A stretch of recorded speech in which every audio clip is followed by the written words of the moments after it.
We're starting the stream now.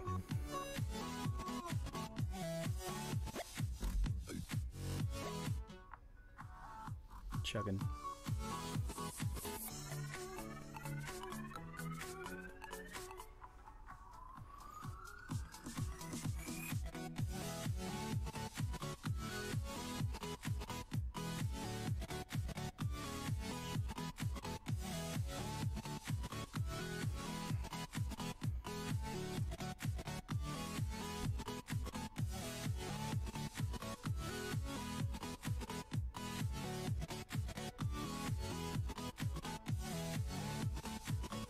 We're going to kick this off in just a minute. Sorry we're running a little bit late, but we're going to give everybody a couple minutes to get into the live stream, and we'll get started.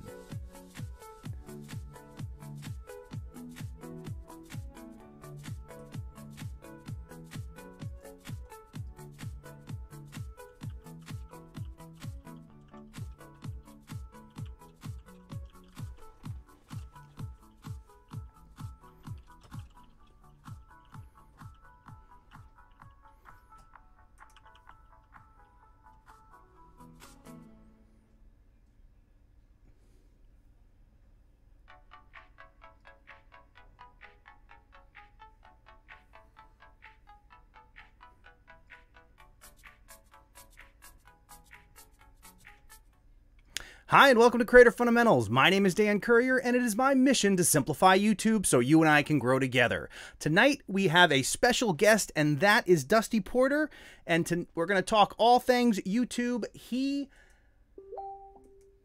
helps you make technology easy, and of course, here at Creator Fundamentals, we simplify YouTube. So together, we're going to talk some YouTube. It should be a fun night. YouTube Simplified. Hello, everyone. Sorry we're running a little bit late tonight. Sometimes that's the way it goes. Hopefully everything sounds okay. We have some new things set up here tonight, so I'm hoping that everything is coming in loud and clear. Definitely let me know in the chat. We're going to hop in there and say hello to everybody, and then we're going to bring in our special guest, Dusty Porter. Many of you may know him from the TubeBuddy Live Streams, in addition to his own channel. And we're going to have a good time tonight. We're going to talk about YouTube. We're going to answer your questions. And maybe towards the end, I will do some channel reviews as well. So Doug Houston is in the chat. I see Dan fine. Sounds good. Okay, I can't see Dan. Am I the only one? So let me know if there might be a little bit of a delay because Doug says he can see me. Let's see here. Make sure everything looks good. Someone just said this looks too good to be live. All right, so it sounds like we have everything under control. I want to bring in our guest again, Dusty Porter. A lot of you may know him. For those of you who don't, I'm going to go ahead and introduce him to you, and he's going to let you know a little bit about what he does, and boy, it's quite a big list. How's it going, Dusty? Good to have you here. Hey, man, thanks for having me. I am absolutely stoked to be here tonight. Kind of the stars aligned with my family and some scheduling stuff. And so tonight I am ready to dig in, talk YouTube with you guys. You've got a great audience, a great community over here. And so I'm just ready to do it. Let's go.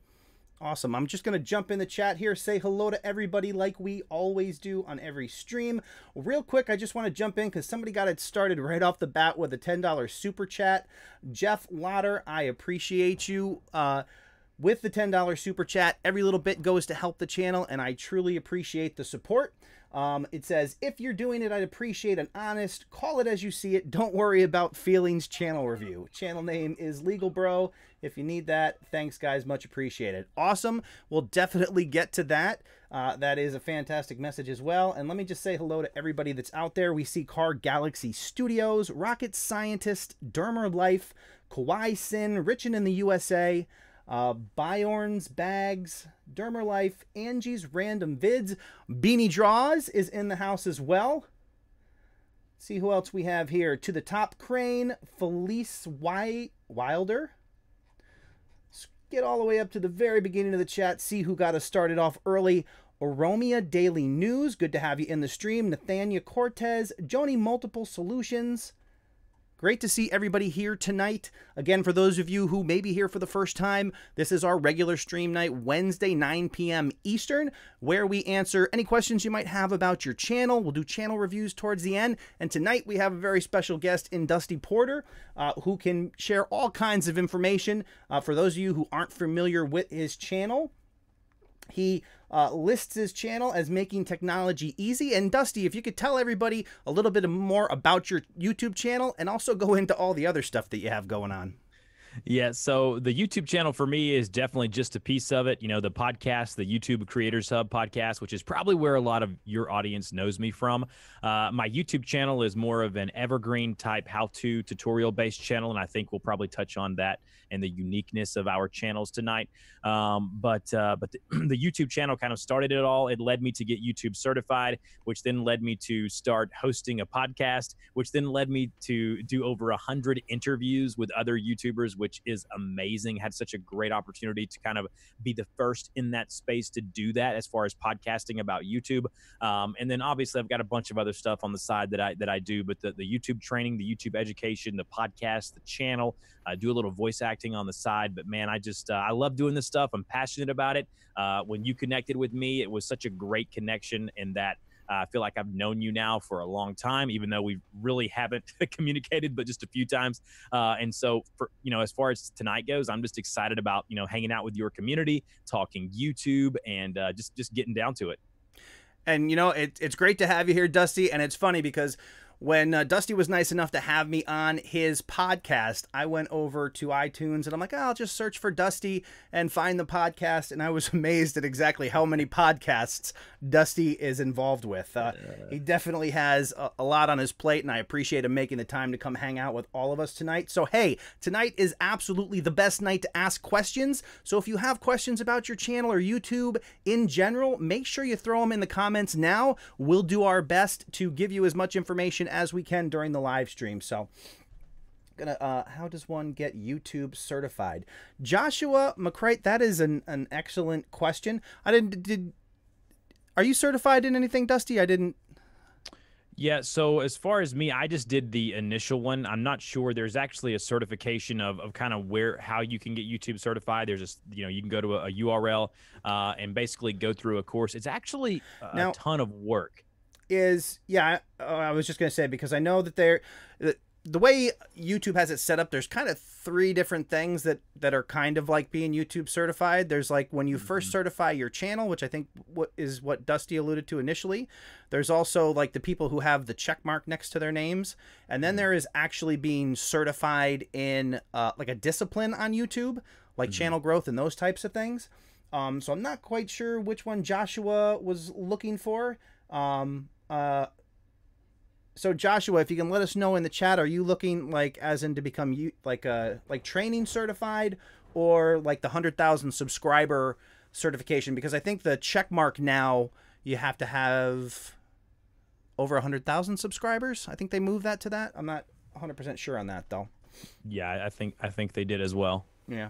But the interesting thing, the other thing, one of the things that I personally want to do, which is the certification in YouTube growth, that's something that I'm still personally researching, because every time that I attempt to apply for that, it tells me that there's something about my application that's off, but it doesn't tell you what it is. And I don't know, they ask you, one of the questions is, what is your role for the entity that you're trying to certify? And they list like 100 different things. And of course, me being a solo shop, I do it all. So I don't know if they're like, whoa, you got too much stuff on your plate, or what the case is. But that is definitely something I'm going to pursue here on Creator Fundamentals, to actually get certified there. All right, let's see here. Checking out the chat here. Got a lot of people saying hello to Dusty and the channel. Let's see. We got Joshua McCray. Rodney B. Hunt is in the stream. Also, we have the OKS Taylor. Good to see you. Voice acting. Dang, how does one do that? So what would you like to tell them about voice acting?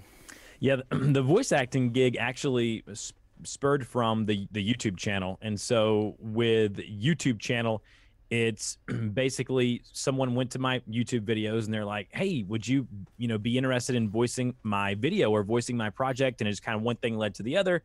I got a demo kind of recorded here in Atlanta, Georgia, which is very close to where I live. And then that's kind of led to, some other gigs and opportunities, which is awesome. And Rich in the USA says, Dusty, do you smoke or is that voice natural? No offense, just curious. No, I do not smoke. I think it's a very bad thing, very bad for your health. And yes, the voice is indeed natural. Yes. And for those of you who have heard any of Dusty's content, he's very smooth on the mic. He always has great audio. So he'd definitely be somebody whose brain I pick when trying to improve the audio on my channel. So yeah, definitely an audio snob. Don't be mad at that. And it's good to see you got a new XLR cable, because it was a shame to have your that beautiful mic cutting in and out every once in a while. So man, that was so frustrating when something so small is ending up the issue behind a major problem. But at least it was a small problem and not something that I had to go buy another microphone or audio interface. So absolutely. Yeah, that's nice. And I think Doug clarified my mistake. I said that those 3 things are certified. He's correct in saying that some of them, the check mark, I think, is verified. So there's the initial verified, there's the verified at 100,000, and then there's the YouTube certification, which is what I was talking about, which is the training thing. So yeah, thank you. And like just to clarify, as far as the YouTube certification that I was referring to a long time ago, and I've been doing this now for a while, there was a class or course you could go to kind of go through all of the YouTube training that they had on like their Creators Insiders page and things like that. And I took all of those courses, and there was even quizzes and things like that you used to could do. And now there is something, which is what Dan's referring to, as far as the certification on growth and viewership and things like that. And I have also applied for that to no avail. And so I hope to eventually be able to go through that course, which is, weeks long. And you actually, at the end of it, get a certification that you can have and hang on the wall and do that. Right. Yeah, that's definitely something that I hope to explore as well, and finally figure out exactly what the right combination of checkboxes is to get that moving forward. So just want to scroll back up through the nemesis that is the scrolling chat here and make sure I don't miss anybody. Super Ghost God Real says, what is a good screen recorder to get? My personal choice would be OBS, because you can basically do everything from live streaming to screen recording. Dusty, do you have any other programs that you might suggest for screen recording? Yeah, so I deal with this a lot, right? Doing tutorial and how-to videos on my channel, and I've used OBS and love OBS for live streaming. But for me, when it comes to the details of screencasting, that's kind of what I refer to it as. For a Mac, I prefer ScreenFlow, which is quite pricey. It's about $100, but man, the recording and the editing features are really robust. And I've just recently started diving into Camtasia Studio 9 over on my PC, and love Camtasia. Probably out of all of them, the editing, the ability to zoom in on your screen, to be able to do mobile stuff, the Camtasia Studio 9 is absolutely amazing. Yeah, and I actually the one other way that I also do the screen captures, prior to moving into Adobe Premiere Pro to edit my videos, I was using a software called Wondershare Filmora. And that also had a fairly decent screen capture. And sometimes when I'm working in Premiere Pro and I'm trying to, I do all my camera work, my intros and stuff, and exit, and I have Premiere Pro open with my project, I'll hop into Filmora, I'll do the screen capture stuff, export that video, drop it in Premiere Pro, and then complete my video that way. So there are a number of video editing programs that have the screen capture built in. Do you do tutorials on Camtasia? Have you ever done those? So I actually have just got done recently, and I know Gord does a lot of those as well, a lot of really good ones. I just recently got done doing about a 20-minute kind of overview video, but would highly recommend for those people who haven't to go check out what Gord's doing over there on his channel. He does some amazing stuff. I just felt like for me, Camtasia, I really wanted to get it out there to my community and just say, listen, here's what I've been doing, screencasting wise, and the Camtasia stuff just has absolutely opened up. Like, there's so many little small features in Camtasia, and I'm sure Gord and other people know this, that I was unaware of. And ScreenFlow even and OBS just didn't have those robust features. And I think Camtasia, man, is amazing. Yeah, and I was definitely was gonna mention Gord Eisman. He, like a lot of us, when the changes came into play with the 1,000 subscribers and 4,000 watch hours, I know that caused a lot of anxiety for people. There were some people that kind of got discouraged, and there were other people after their initial disappointment took it as a challenge. And Gord Eisman was actually somebody who took that as a challenge. He came up with a plan, he executed that plan, and he was able to meet those requirements by the deadline. But yes, a lot of his content is Camtasia tutorials. So if you are looking for that type of content, Gord Eisman is definitely one you can check out, as well as anything that that Dusty might share with us as well. So let's see where we are here in the chat. Dermerlife, does OBS work with Mac? I believe it does, but do you use that on a Mac, Dusty? Yeah, OBS can be used on a Mac. The feature set's not quite there as it is on a PC just yet, but it can be used. I have an old tutorial on my video or on my channel showing people how to use OBS for Mac, but I wouldn't call that the Bible on OBS for Mac, but it does work for Mac, absolutely. Good to know. Good to know. Rodney B. Hunt, OBS or Filmora. A lot of the same answers in chat. Good to see. Make sure I don't miss anybody here. Guys, please help me, please. Okay, well, that instead of requests to help you, if you have a specific problem that you're trying to resolve, definitely ask that in the form of a question, and we will do our best to share that information with you. But for those of you out there that have that general plea of just help me, the best way to help you is to help you help yourself. And that's what a lot of channels like Creator Fundamentals and Dusty Porter's channel do, is they provide how-to information in video form that you can follow at your own pace. And that is really the starting point for everybody. That's how I got started. I started watching a ton of videos when I decided to grow my other channel, The Average Dan, which, similar to Dusty's channel, we'll talk about that a little bit later, was strictly a how-to channel. It wasn't about building community. As a result, it kind of suffered in the subscriber count area and ultimately missed that deadline because I was focusing all my energy on Creator Fundamentals, which paid off. But I'm now in that boat of trying to, or waiting for that channel to be approved by YouTube, and that whole partner program thing. So,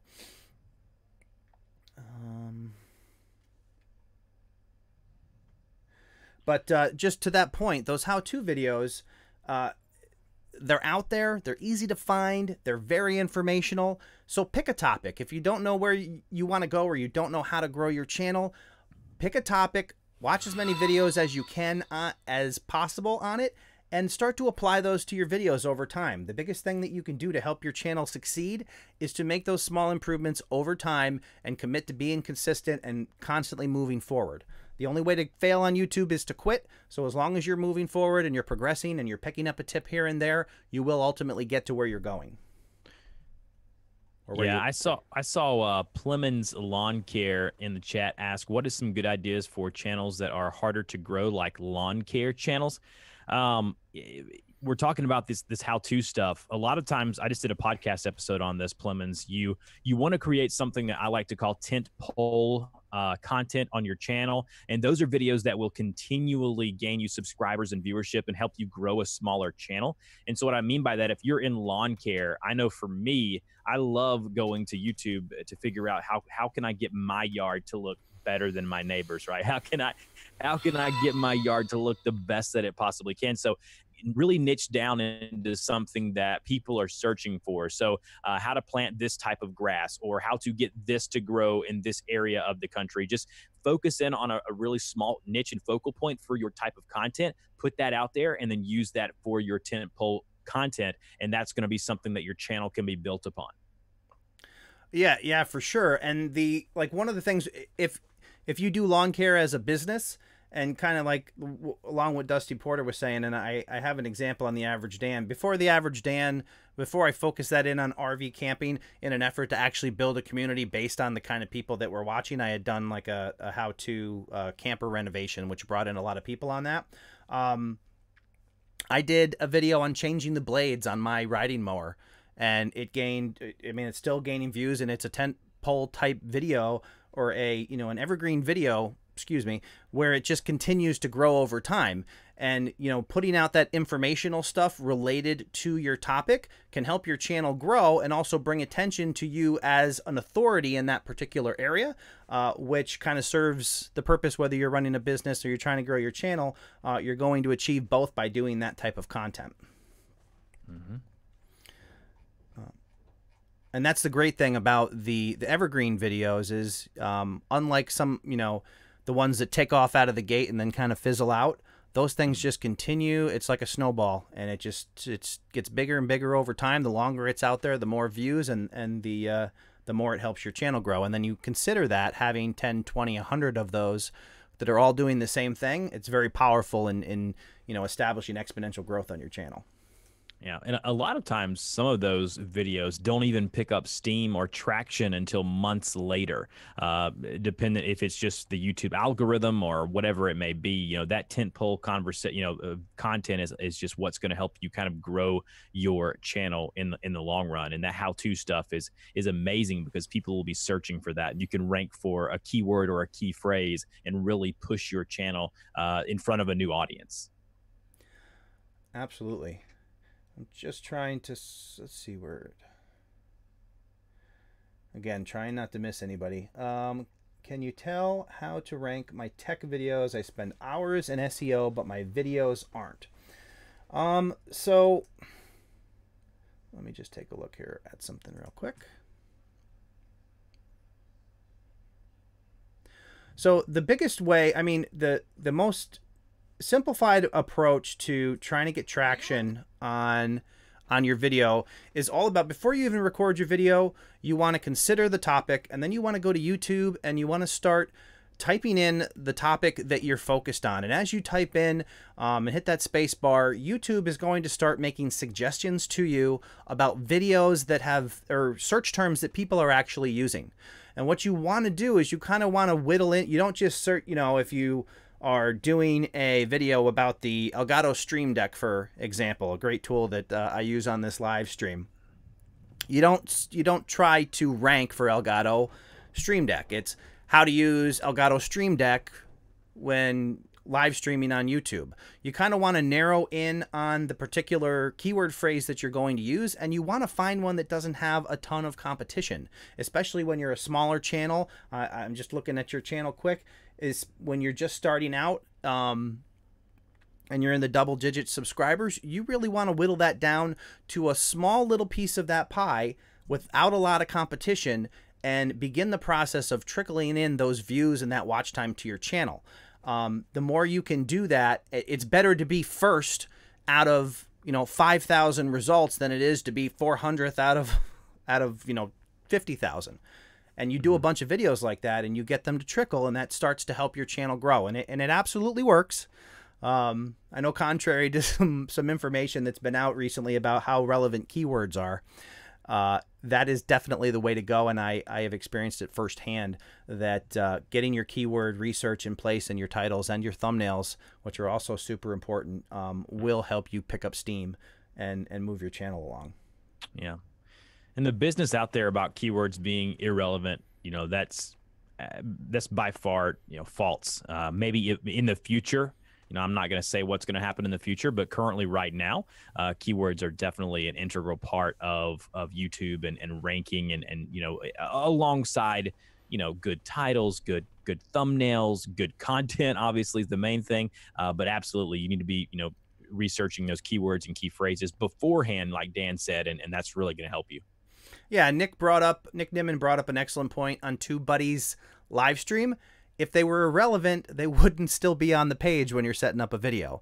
YouTube is not in the habit of making you fill out stuff that's meaningless to the way in which YouTube works. So if at some point in the future they decide, yeah, we don't need keywords because we can analyze your video and your title and really understand what your video is about, then they may go away. But right now they're still there. Definitely use them. Plus, it also helps you, thinking about your keyword phrases, kind of helps you wrap your brain around exactly what your focus is on a video. You know, so you know, how to use an Elgato Stream Deck when live streaming on YouTube. What is your focus in that video? Are you obviously you're focusing on the Elgato Stream Deck, and you want to think about that when you're you know, trying to build out your keywords and wrapping them around your main core focus of your video. And I think it's a great exercise, especially for somebody who's brand new. And I think that's where the disconnect kind of happens. The bigger channels, once you are established channel and YouTube understands exactly what your content is about, when you start to see those related channels pop up on the right-hand side and they're really in tune with the type of content that you're making, YouTube knows a lot about your channel at that point. They put you into a cluster of similar channels and they have a general idea of who might be interested in that. But in the beginning, YouTube's trying to collect data on your channel and they're trying to understand what you're doing. And obviously, the more streamlined or narrow or focused you are on your niche, the more you're going to help them do that. And doing the practice of keyword research is really going to help you kind of hone that in and tighten that up a bit. Yeah. I see CJ in chat was saying they did their first live video tonight. That's awesome. Then you said, I was laughing at my husband at the end of the video. He keeps saying the video is off when he was still showing it live. Funny story, actually. The first live stream I ever did on YouTube, my daughter was around like 2 years old, and I thought my live stream was off. And so I had just gotten a new speaker in my office, and so she kept asking me to play like the song from Trolls, and so I thought the live stream was off completely. And of course, everyone there saw, everyone saw my daughter and I dancing fantastically to the Trolls song. But you know what? That's all right. That's all the beauty of kind of working out the kinks, and just make sure you hit that stop record button before you before you go off. Yeah, for sure. Sean Cannell on Think Media actually did that recently. He posted the footage to Facebook, but he was just sitting at his computer trying to do a test, and he didn't realize he had published it. And all of a sudden, like a minute into it, he goes, "Wow, there's people in here." So it happens, you know. I mean, nothing's ever perfect, and when you're live, you're kind of at the at the mercy of fate. So, yep. To the Top Crane, what do you think about using a similar channel name in tags? For example, I have a heavy equipment channel. Would it be bad etiquette to use a similar but very large channel name in tags? What do you think about that, Dusty? Yeah, I wouldn't do it. Unfortunately, you know, in the world that we live in, I'm of the mantra of whatever the type of content it is, you want to tag it to be, you know, you want your keywords and key phrases to be relevant.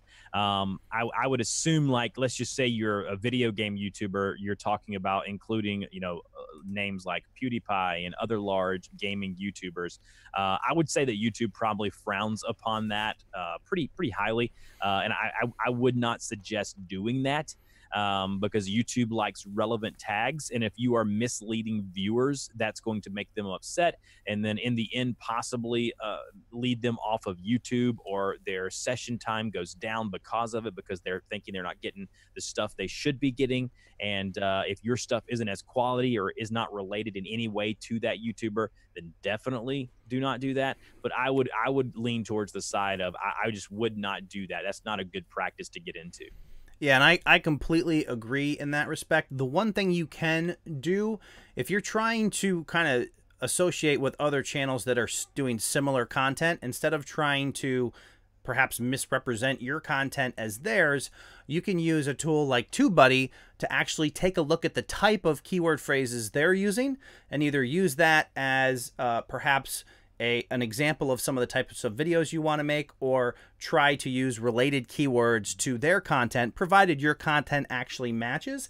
And that's actually a real good time just to remind everybody that this video at this live stream is sponsored by TubeBuddy. For those of you who are not familiar with TubeBuddy, TubeBuddy is the #1 browser plugin for managing and growing your YouTube channel. It's available to download for free, and there's a link in the description below.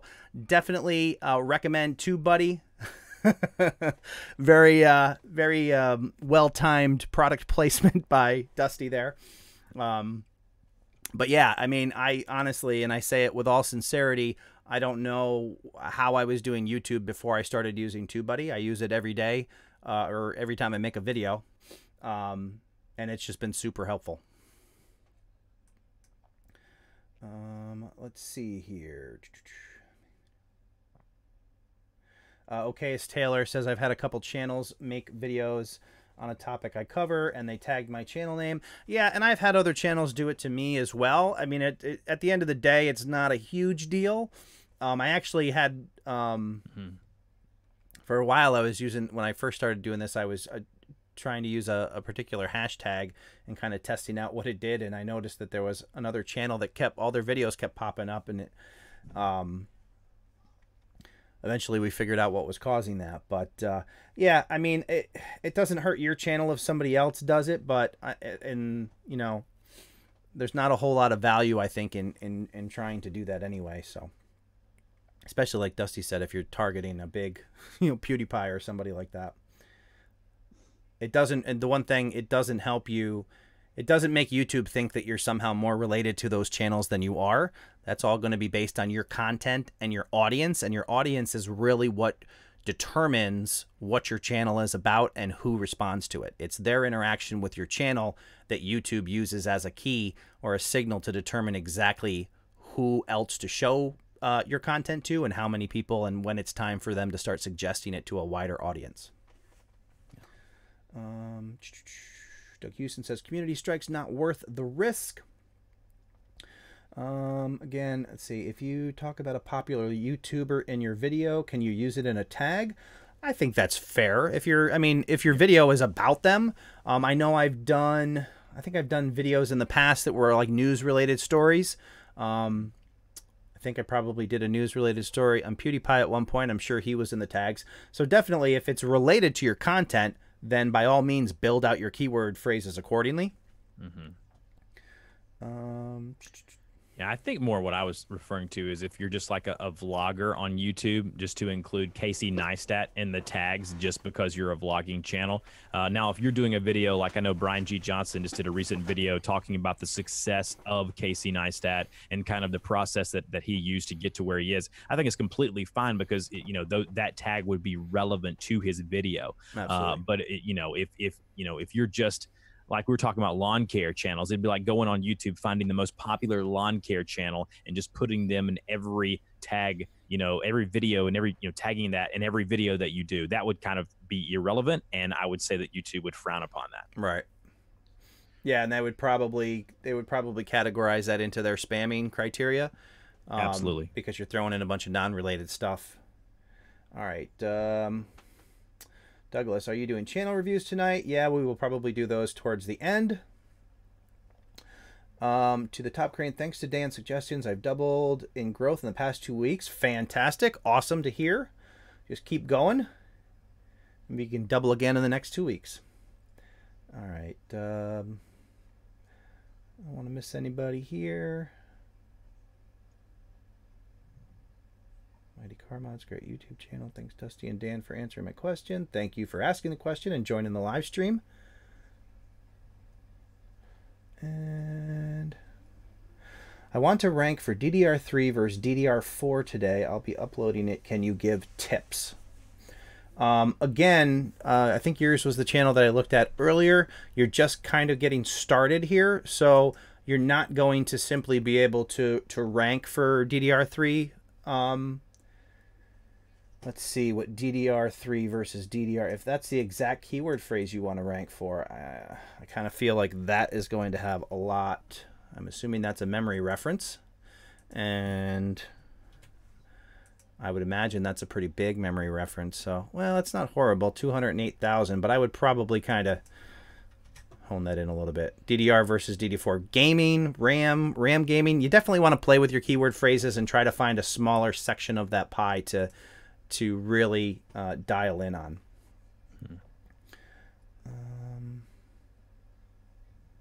Been using TubeBuddy for a while now. Fantastic.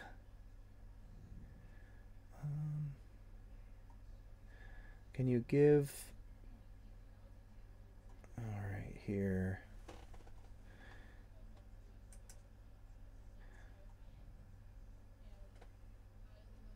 Tonight was a big hit with live streams. Several people texted me and Instagrammed me about the topic, so it's a big hit. Fantastic for We Can Do This. CJ. People are still asking about live streams or channel reviews.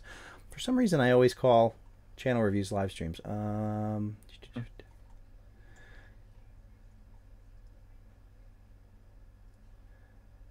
Love the team up between... So, Beanie Draws says, love the team up between you and Dusty. You know, and that's a great topic. Yeah, I mean, like I said, we met... we started interacting... I assume just based on our general interaction with TubeBuddy and around and seen on live streams and whatnot. You know, and I certainly see him on all of the TubeBuddy live streams that he does. And he was, not, like I said, nice enough to invite me on his podcast. And hopefully we'll be able to do some more collaborative work in the future for you guys, because I definitely think it's a good combination. You know, we look forward to doing that. One of the things that we were talking about that we would like to collaborate on is the idea of how to grow a how-to channel. And I know I've had some conversations with Dusty on that in terms of the fact that he was heavy how-to content, really wasn't a community-focused channel. And Dusty, you want to talk about that a little bit, of kind of the, you know, what you did, the challenges that you had, and what you've been doing to kind of develop that into a community? Yeah, a really good question. When it comes to a how-to channel, it's hard because your content varies so much throughout the week and throughout the month that, you know, one day you may be covering, like just recently, yesterday, I uploaded a video about how to permanently delete your Facebook account. And so for me, you know, that's going to be a video that does well for the next few years. And that's the type of content, again, that I was talking about, that you kind of build around. You continually publish how-to content. But then on the other side, I had this podcast that was becoming extremely successful in the YouTube space. And I was, you know, pouring into YouTube education. I was getting to know more people. I was interviewing all these creators. And so I wanted to build my channel more around myself and what I did, and start live streaming, which I do now a couple days a week on Mondays and Fridays. And so I completely rebranded my channel. It used to be called Technology Guru, and I completely went away from that and just basically rename my channel to my name, Dusty Porter. I put my face out there, whereas years in the past I haven't done that. And the analytics and the data shows that I am getting more traction. I'm getting more people coming back. I'm never going to experience a sub to view ratio that, say, a popular vlogger or gaming YouTuber does. But what I will do is that I will rank for a lot of search terms, not only on YouTube, but on Google, because what's happening is people are searching for, as time progresses, what I'm hoping happens is, with that video I uploaded yesterday about completely deleting Facebook, is as more and more people get upset with Facebook, right, which they are right now, it's very relevant. People are wanting to get away from Facebook. I want them to have that source, which is my video of how to do that. And so every time you look on YouTube, you can find a ton of how-to videos. But I think what's made my channel so successful is that the quality of the audio and video are top-notch. Normally, when you watch how-to videos, it's a person that you can't understand speaking. It's a person that doesn't have good video or audio quality. And it's one of those things to where I want it to be the top of my game. I want my audio to sound better than anyone else, you know, doing tutorials. I want my video, my screencast to be so on point. They're like, oh my goodness, this is amazing. And I want them to leave the video when it's done thinking, you know what? I came here to figure out how to delete my Facebook. And when the video is over 5 minutes later, I had no more questions. I knew exactly what I came here for, and I got out of it exactly what I wanted to. And so I'm trying to balance that, Dan, you know, trying to balance the premise of having a how-to channel, and I don't want to bite the hand that's feeding me.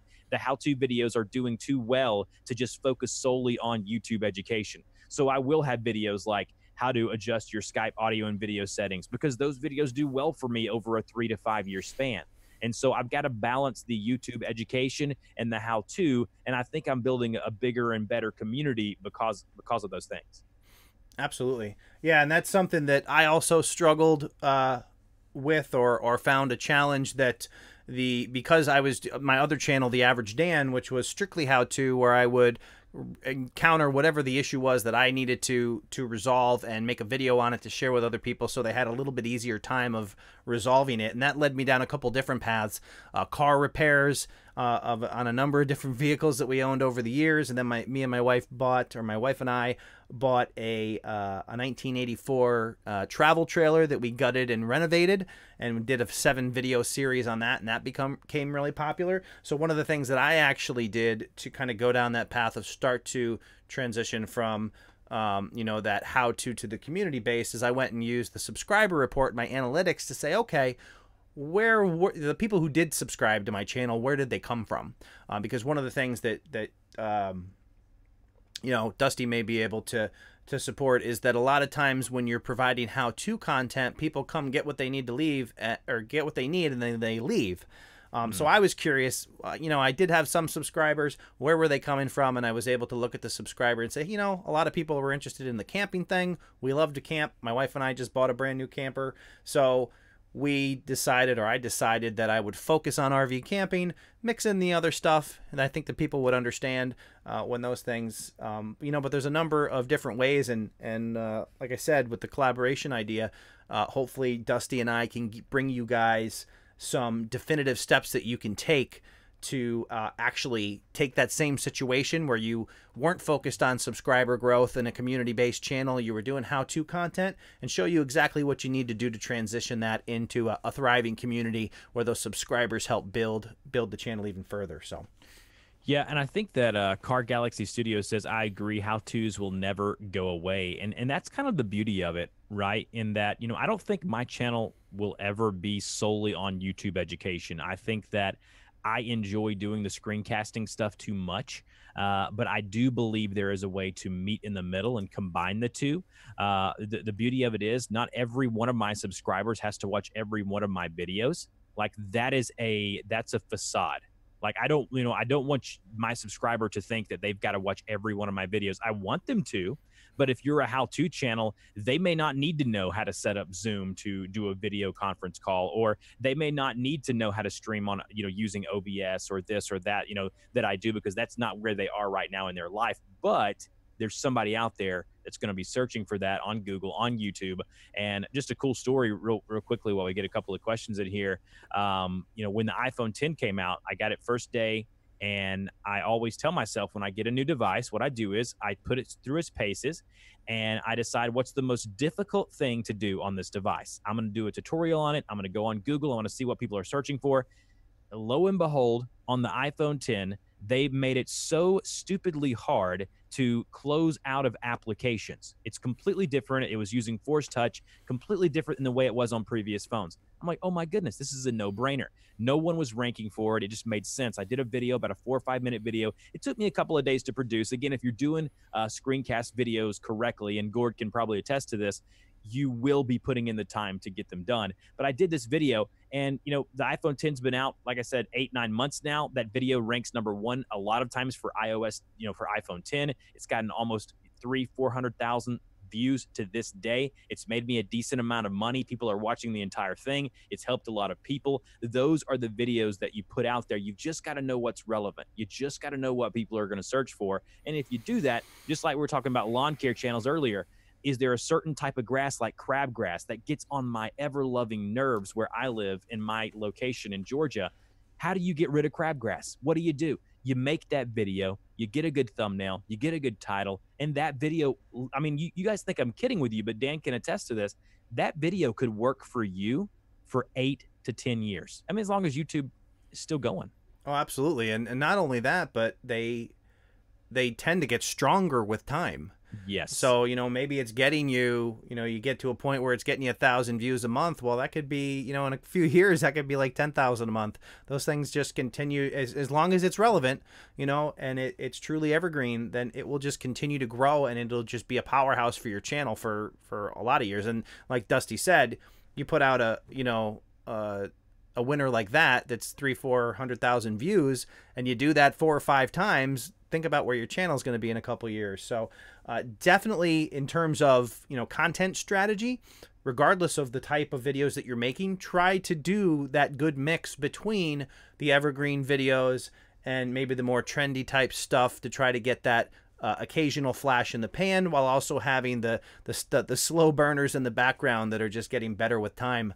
I mean, that all goes into really helping to grow a solid channel. And I've heard horror stories about channels that had like viral videos and things like that, millions of subscribers and millions of views and watch time and everything. And then they don't, they try to ride that as long as they can, or they don't know, they haven't researched exactly how to continue that process. And those channels fizzle out and die, and all the subscribers leave, and, they're not making any money. And yeah, so you definitely don't want to fall into that category. You do everything you can to have a healthy channel and not just try to ride the wave of a single success. And it's funny, we're seeing a lot of that, like in the people who created 8 or 9 years ago channels solely surrounded by, say, like Minecraft or a specific individual topic. These creators are digging. They're trying to find a way out of the hole they dug themselves into, because they've created this content around one thing. And again, you want to niche down, you want to focus on something, you want to know who your target audience is. But if you don't know how to pivot, if you don't know how to evolve and to turn your content and take your personality, and that's what I wanted to do, is to continue to grow and to continue to see myself, get more views, get more subscribers. You really got to focus in on what you're doing and really kind of iron that stuff out. Yeah, for sure. And, to that, something that you mentioned earlier when you were talking about that reminded me of a question that I saw that Doug Hewson asked, which was something to the effect of, how am I making the Dusty Cam happen here for this live stream? So it's an interesting story, and kind of the reason we started a little bit late. We got together, a little while before the live stream started to kind of iron out those details. Was planning on using Skype. Now, for those of you who don't know, one of the challenges of using OBS and then another software, if you only have one webcam, is both programs can't typically access the webcam at the same time. So trying to bring in a guest is probably one of the more challenging things to do on live stream. So the way that I'm actually doing this, and I don't know if you guys can notice this, let me see if I can do this transition. So long story short, Skype didn't work because for whatever reason, OBS was just showing me a black screen. So we ended up launching a meeting in Zoom. So in this screen that you're seeing right here, which is me and Dusty, these are the views from the Zoom studio. And then what ultimately didn't need to be this way, because I was trying to set this up for Skype, and I don't know why Skype has that conflict, but OBS doesn't. Oh, because I'm doing an actual window capture from Zoom. I'm not doing the actual webcam capture, and that's where the issue lies.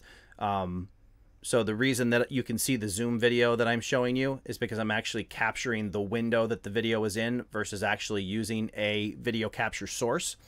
A lot of technical detail, but it's Zoom to answer that question. But the way I was going to resolve that problem is I actually have 2 cameras set up. I have this, which is the Zoom.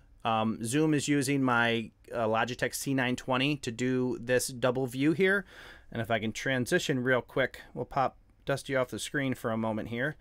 So this one right here, this is actually my DSLR live that I've set up as a second camera. So as you can see, the quality is a little bit different, and I'm sure this one looks a little bit sharper, but that was originally how I intended to get past this issue of the program's not playing nicely together. So we'll pop back over, bring Dusty back on, and see what's going on in the chat here. Awesome Mark asks, what microphone do you use, Dusty? Yeah, Austin, good question. I have a couple of different microphones. This one here is the Neumann or Newman or however you want to call it. It's the U180. Another great microphone that I use is the Shure SM78. I also have a Heil PR40, which is probably my favorite microphone ever. All of these are XLR microphones that I plug into my audio interface, which is the Scarlett 2i2. I know that's a lot of information, but if you just want to Google that stuff, that can definitely be helpful. So basically the way that it works is you take an XLR cable, plug it into your audio interface, and then take the audio interface and then plug that into your computer via USB. And I've done this. I have two audio interfaces, one for my Mac, one for my PC. It works the same way. It just gives you a more condensed kind of audio. It gives your voice sounds, have more dulcet tones, I guess you would say, when you're using an XLR condenser microphone. But there's nothing wrong with a USB microphone. I've got a couple of Blue Yetis back there in the storage closet that I absolutely love. And this Neumann, the Neumann, whatever you want to call it, there's people argue over what you call it, but this is a very high dollar microphone. It's definitely overkill for what we're doing and for YouTube stuff. Yeah, Dusty definitely has all the cool sound toys. Yeah, much to my wife's chagrin, she does not like seeing another microphone box coming in. But this microphone's definitely overkill. It's more for podcasting and stuff like that. And so Okius Taylor says, Dusty, talk tech to us, man. You better not get me started because you may not get me stopped. So and that's what, and the one of the things that I personally have considered, and like Dusty said, trying to evolve and things, that the balance between trying to stay on your niche and trying to broaden your scope a little bit. One of the things that I would like to do on this channel is start to bring in those more tech related videos where I actually kind of dive into the tech that I'm using to do all this stuff. Under my my tagline and my philosophy of simplifying YouTube, obviously all that comes into play. It's like, how do you achieve this live stream? Well, it's, not all the simple things like, keep going and be consistent. There's some technical information behind the scenes that actually put all this together. And I have certainly seen my fair share of people stumble in their attempts to do live streams, even channels, that have hundreds of thousands. Like I said, there was a live stream not too long ago. I think the combined subscribers was 600,000. And, after 15 minutes in without audio, they had to kill it. But, all this stuff comes into play, and it's obviously not stuff you need to get started. But as you continue to develop on YouTube, you want to start to learn those additional tricks. And when it's time to maybe upgrade your tech, you kind of want to know what direction to go. And, one of the great things is as you start to grow your channel, some of these upgrades that I've been able to make are paid for by the channel now. So that's a really exciting thing to have happen when it starts to support itself financially. And it really makes it a lot of fun, especially if you're, kind of a tech geek like I am. So. Mm-hmm. Yeah, CJ asked, what kind of lighting do you guys use? I don't know about Dan. I use I have a can light that a cheap can light that I got from Amazon, and you can basically go to Amazon and search for, I call them can lights or umbrella lights or whatever you want to call it.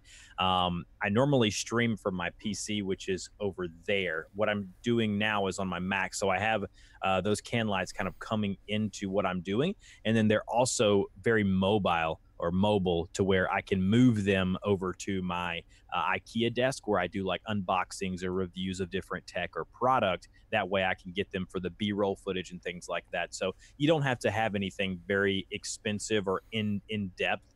I know okay, Taylor says the softbox lights, that's probably the technical term for them, but they're basically just in a box with a couple of bulbs, and they do, because the main goal is you want it to look natural. Like right now it's nighttime here where I am, and definitely where Dan is as well. And so we're having to kind of reproduce that natural light. And so I have those soft lights kind of bouncing around the room here. Yeah, for me, I'm actually, and again, this zoom view of my video looks oversaturated and stuff. So I don't think it has quite all the normal settings I would have on it, but I have I have a softbox that I have over here which usually does most of my lighting, and I leave it in the same place when I stand up and I do the majority of my videos back behind me. And then off to this other side, I literally have a lamp that I made out of a bottle with an LED standard light bulb in it, just to kind of light the other side. Not super high tech or anything like that.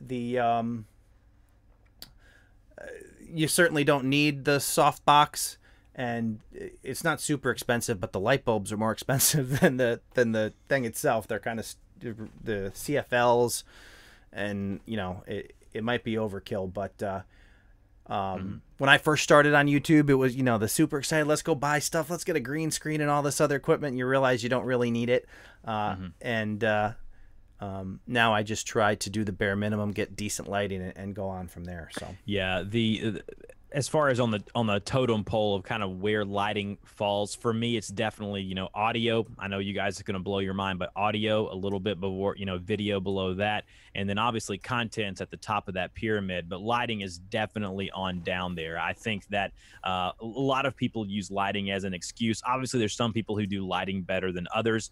You know, I know if you go watch like a Nick Nimmin video that he does, he's got such an amazing studio there that his lighting, it just looks superb, even on his live streams. And so, you know, and the thing is kind of like what Dan was talking about, as your channel grows and you're able to fund the channel more, and you can kind of support yourself and do more purchases for your channel, then you can get the lighting. But get a decent microphone first, get a decent point and shoot camera, you know, soundproof your room a little bit, you know, get a few things before you think, oh, I've got to get a green screen, I've got to get lighting.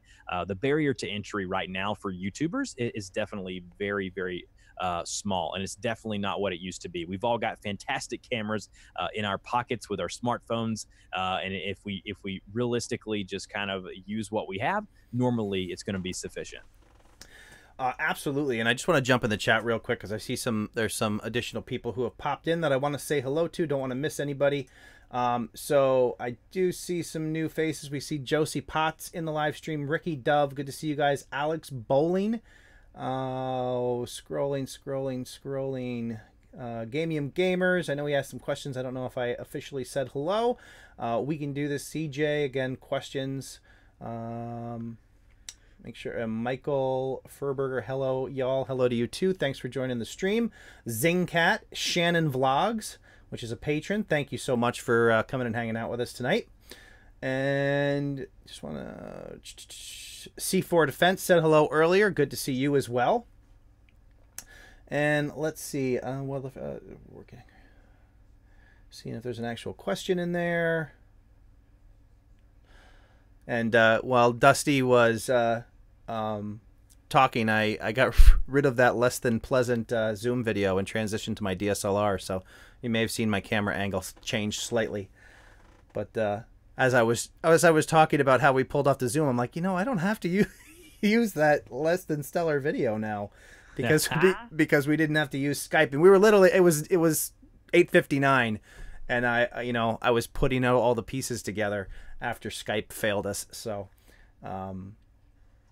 making tweaks as we go along here, so that's fun. Okay, Taylor, I began with 2 softboxes, but recently added a ring light in the center of my camera, and clarity went up. Thanks for the tips. Absolutely. You know, and when I first started, like, you really kind of do research, watch more than one video. When I first started, I wanted to learn how to do proper lighting, which is a little bit different than how to start a YouTube channel. So I was like, okay, softbox on your left and right, and then you want a hair light and all this other stuff, which was completely overkill for starting on the channel. So you kind of want to build up to the more professional techniques. I actually did a video recently. It's how to start a YouTube channel on your phone, and it talks about using natural light. You know, setting your phone up in front of a window, taking advantage of that natural light. You can basically do everything like Dusty was saying with your phone. You don't need any other extra special equipment. And you know, the important thing is to get making content. Maybe you're not thrilled with the video that you just uploaded, but you make a note of what you'd like to improve upon, and make your next video you know, a little bit better in that particular area. And then the beat goes on, and you continue to make those tweaks over time. All right. second.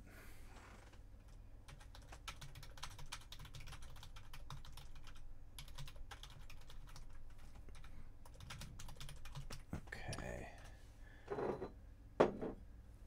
See if we got questions here. All right. Oh, too many windows open. Okay.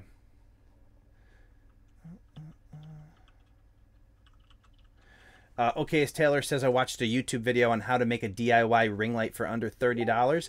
You know, I think I saw a similar video, and it was somebody who actually used LED rope lights and actually made a actually went through a tutorial on how to make those ring lights, because some of those ring lights can be really, really expensive. Mm-hmm. All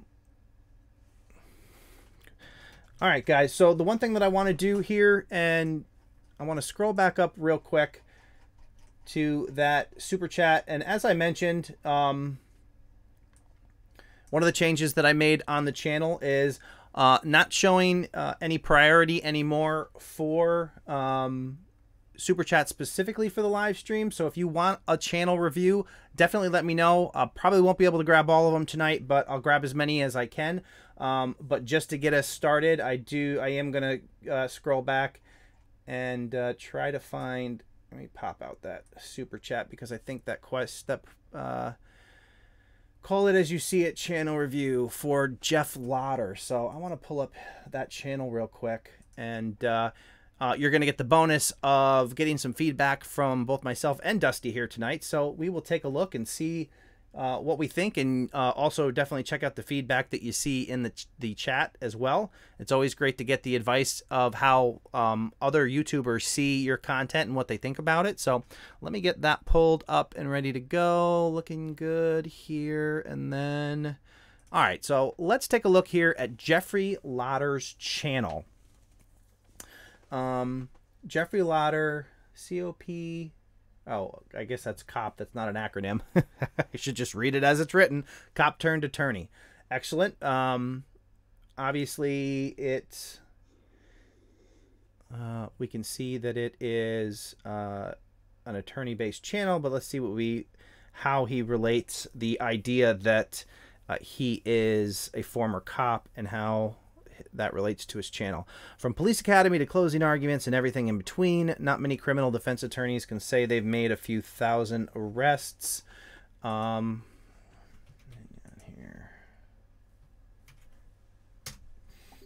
All right, and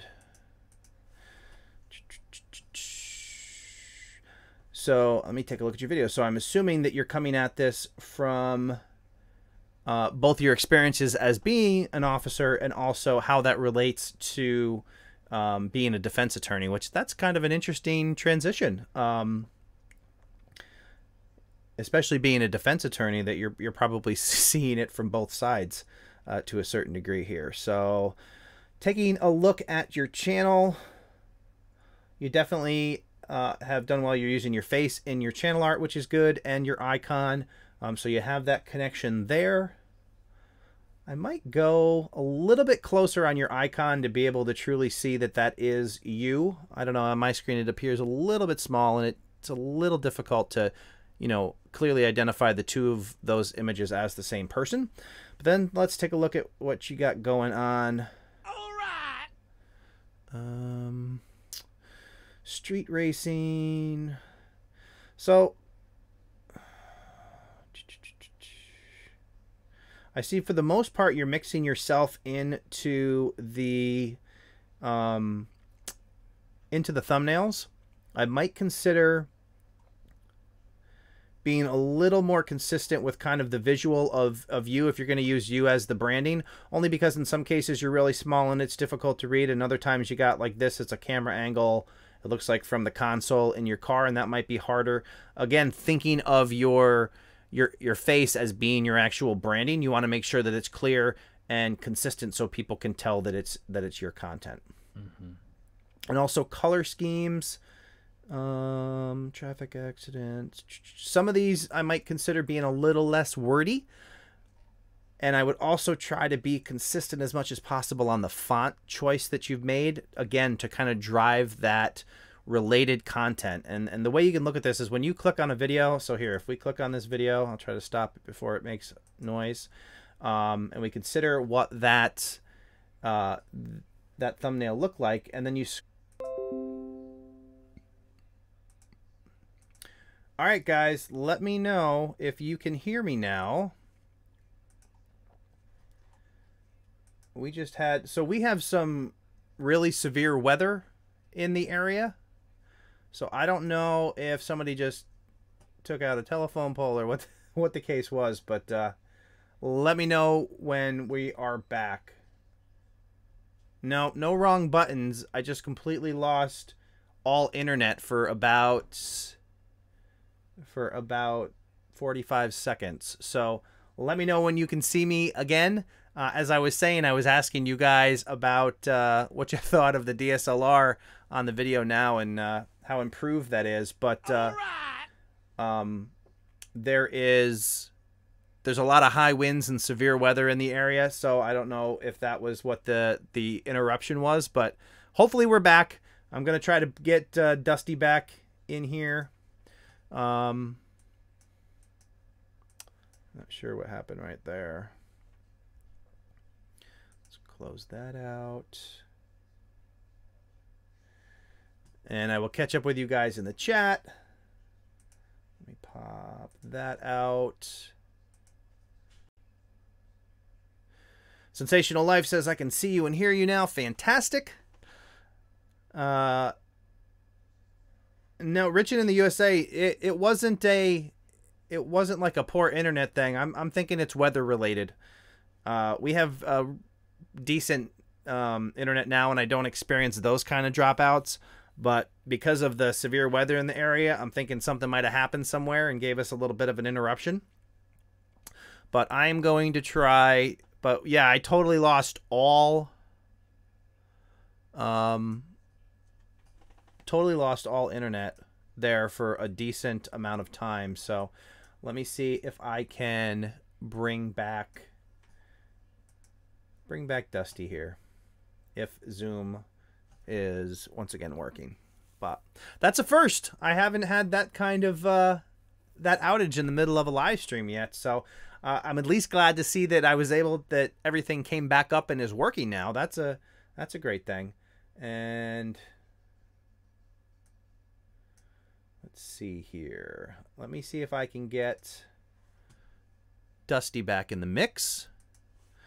And then we will continue on with that channel review. And let me know where we were in the channel review when I lost you guys, because I'm not really sure when that happened.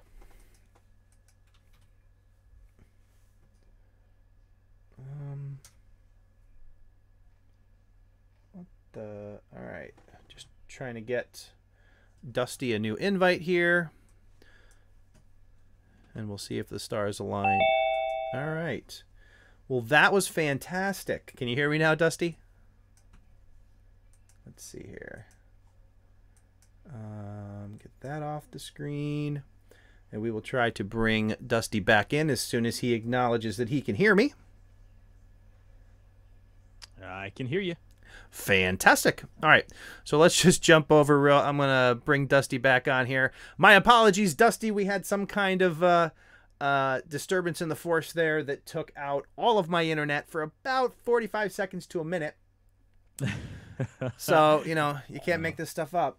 But we were just talking about it. You never know what's going to happen when you're live streaming. You never know. Exactly. You're at the mercy of fate and your service provider. So I was in the middle of talking about Jeff Lauder's channel. I'm not sure when I cut out for you guys. So if anybody can kind of clue me into what I was talking about when I went away, we can kind of catch up. But and also I wanted to get Dusty's thoughts on this channel as well and see what he had to say about that if he had an opportunity to take a look at it.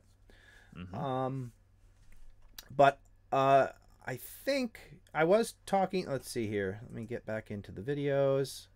Yeah, Joe says that I thought you hung up on me. Yeah, I was thinking, man, he brings me on here and then just leaves me out to dry. I mean, Come on, what's happening here? No, I knew better than that. Yeah, you know, and that's the I'm quite surprised that everything actually came back up after the internet came back. That was actually the most surprising part to me, because I didn't expect everything to quite work that way. But everything did. Everybody can see us. Car Galaxy Studios. Rodney B. Hunt just clicked the video. Oh, I just clicked the video. Okay, so what I was talking about when I just clicked the video, let me get back to that screen and I'll show you real quick what I was referring to when I went to click the video. So basically, here's the channel, and what I was saying about the consistency in the and make sure that the internet gods don't like this topic and disconnect me again. But so I clicked on the video for the purpose of considering what the thumbnail looks like. So we have this thumbnail. It says street racing. It has an image of your face. You click on that. You drill in. We'll pause that. And the point of that being, you have that thumbnail in your mind and you start scrolling down here on the right hand side, and somebody likes your content. They want to find more of your content. We're dealing with really short attention spans, and you want to make that transition to more of your content as seamless and as easy as possible. So to do that, you want their eye to automatically catch the next piece of your content. And when you're using a variety of fonts and extreme different camera angles, or doing like a really small image of your face, it can be difficult for them to make that visual connection between what they're looking at now and some of these other videos that show up as recommended next to it. So the point of that was simply to try to find some consistency in the type of font that you're using, maybe even the placement and the way you kind of put everything together, and make sure you have a nice clear picture of your face if you're going to use that as your main branding element. Mm-hmm. What are your thoughts, Dusty? Yeah, I think for me, the first thing that comes to my attention is, you had already mentioned about the thumbnails being a little too wordy. I think probably you could do to have a little less text on the thumbnails. A lot of them also, I'm not too sure how big of a fan I am of the yellow text. Now, it may be something, it may be your favorite color, Jeff, and if that's the case, stick with it, absolutely. But that yellow, just for me, it doesn't pop, especially when you're kind of contrasting it with the blue. And I prefer more of a kind of a bolder, kind of thicker font when it comes to thumbnails. And if you're going to contrast it with something, the yellow on black or the yellow on white does look better than the blue. But just be careful about, having your thumbnails be too wordy. Overall, I love the way he's branded himself, kind of put himself in his channel banner as well as his channel profile image, which is great. And then in the About Me section there, it's he's got his website, his address, all of that. But in the description there, I always tell people on my channel and my channel reviews that I do is, I'd like to see more story element. I'd like to know kind of where you, how you got to where you are now, because it seems like his channel is very intriguing and very interesting. And I'd love to hear him kind of discuss a little more in that About section about who he is. But overall, I think the visuals that he's got a really good start. Yeah, absolutely. I mean, the channel art is definitely eye-catching. It's well put together. It obviously identifies what your content is going to focus on. But like Dusty said, kind of, okay, so you were a cop, now you're a defense attorney. What exactly does that mean, and how do you plan on exploring that on your channel? Anything you can do to really, paint that picture for people is really going to help them decide, hey, I want to see your next videos because I want to know, what happens when a cop is forced to defend somebody that he might have been in the position to want to arrest yesterday, and now, now he's trying to defend him. So yeah. I definitely think it's a very interesting topic and one you could definitely do a lot of stuff with, but you want to, of course, feed that information to your potential viewers and let them understand why they should be coming back to you. Yeah, and also a channel like this too, coming from like the reviewer side of things, like Dan and I, what we're trying to do with Jeff's channel, we really need to know like the purpose of the channel too. Like what are your purposes of, what are you trying to accomplish with your video, with your channels? Is it to get new clients? Is it to inform those other people who are in the same space and profession as you are? Once we get more of those details, then we can kind of dive in deeper and kind of tell you, okay, if this is your goal, if this is what your end result, goal is, then this is kind of a few pointers that we can give you for that. But overall, doing a really good job, Jeff. Yeah, absolutely. It like I said, it definitely makes you interested just by that short tagline. And you know, like Dusty said, depending on what your goals are, you know, if you just want to share that story and make it you know, an interesting watch, or if you want to kind of advertise yourself as somebody who you know, people can retain to assist them in a defense need, you know, the more that you can kind of develop that, the better. Or if it's just like a self-service thing where you're trying to give people some education on some of the things that they could run into and how to deal with them. So, all right, let's see. I just want to jump back into chat because I know after the disconnect, I haven't really seen what we got going on. Yeah, you were about to mute the video and talk about it. Okay, so that's kind of where I asked everybody where we were. Pulling up one of Jeff's videos. Fantastic. Fantastic Joe says, I love these streams and all, but damn, I can't stop snacking. You know, grab your popcorn and hang out for the live stream on a Wednesday night. There's nothing wrong with that. Get your Cheez-Its, Yep. you know, your Gatorade, whatever your snack of choice is, and just absolutely sit back and relax. And the live stream cancels out any calories, so enjoy yourself. Burns, absolutely burns it all off. Let's see. Awesome. Keep on motivating. Top of the crane. Please write comedy. And got some channel review requests. Just want to make sure there aren't any questions that I missed. Channel review. Channel review. And then we'll jump in. I will grab, can you review my channel? To the top crane, trying to cram all this YouTube stuff between my ears. You know, focus, take one little piece of it and just focus on that. And when you feel like you have a good sound understanding of that, move on to the next piece. It's a marathon, so you got plenty of time to kind of piece it all together. So, I mean, that's kind of how that's how I've approached it. There's still, you know, I haven't even really dove into the whole sound concept. I mean, I try to get decent sound, but I don't really do a lot of editing on my sound on my videos.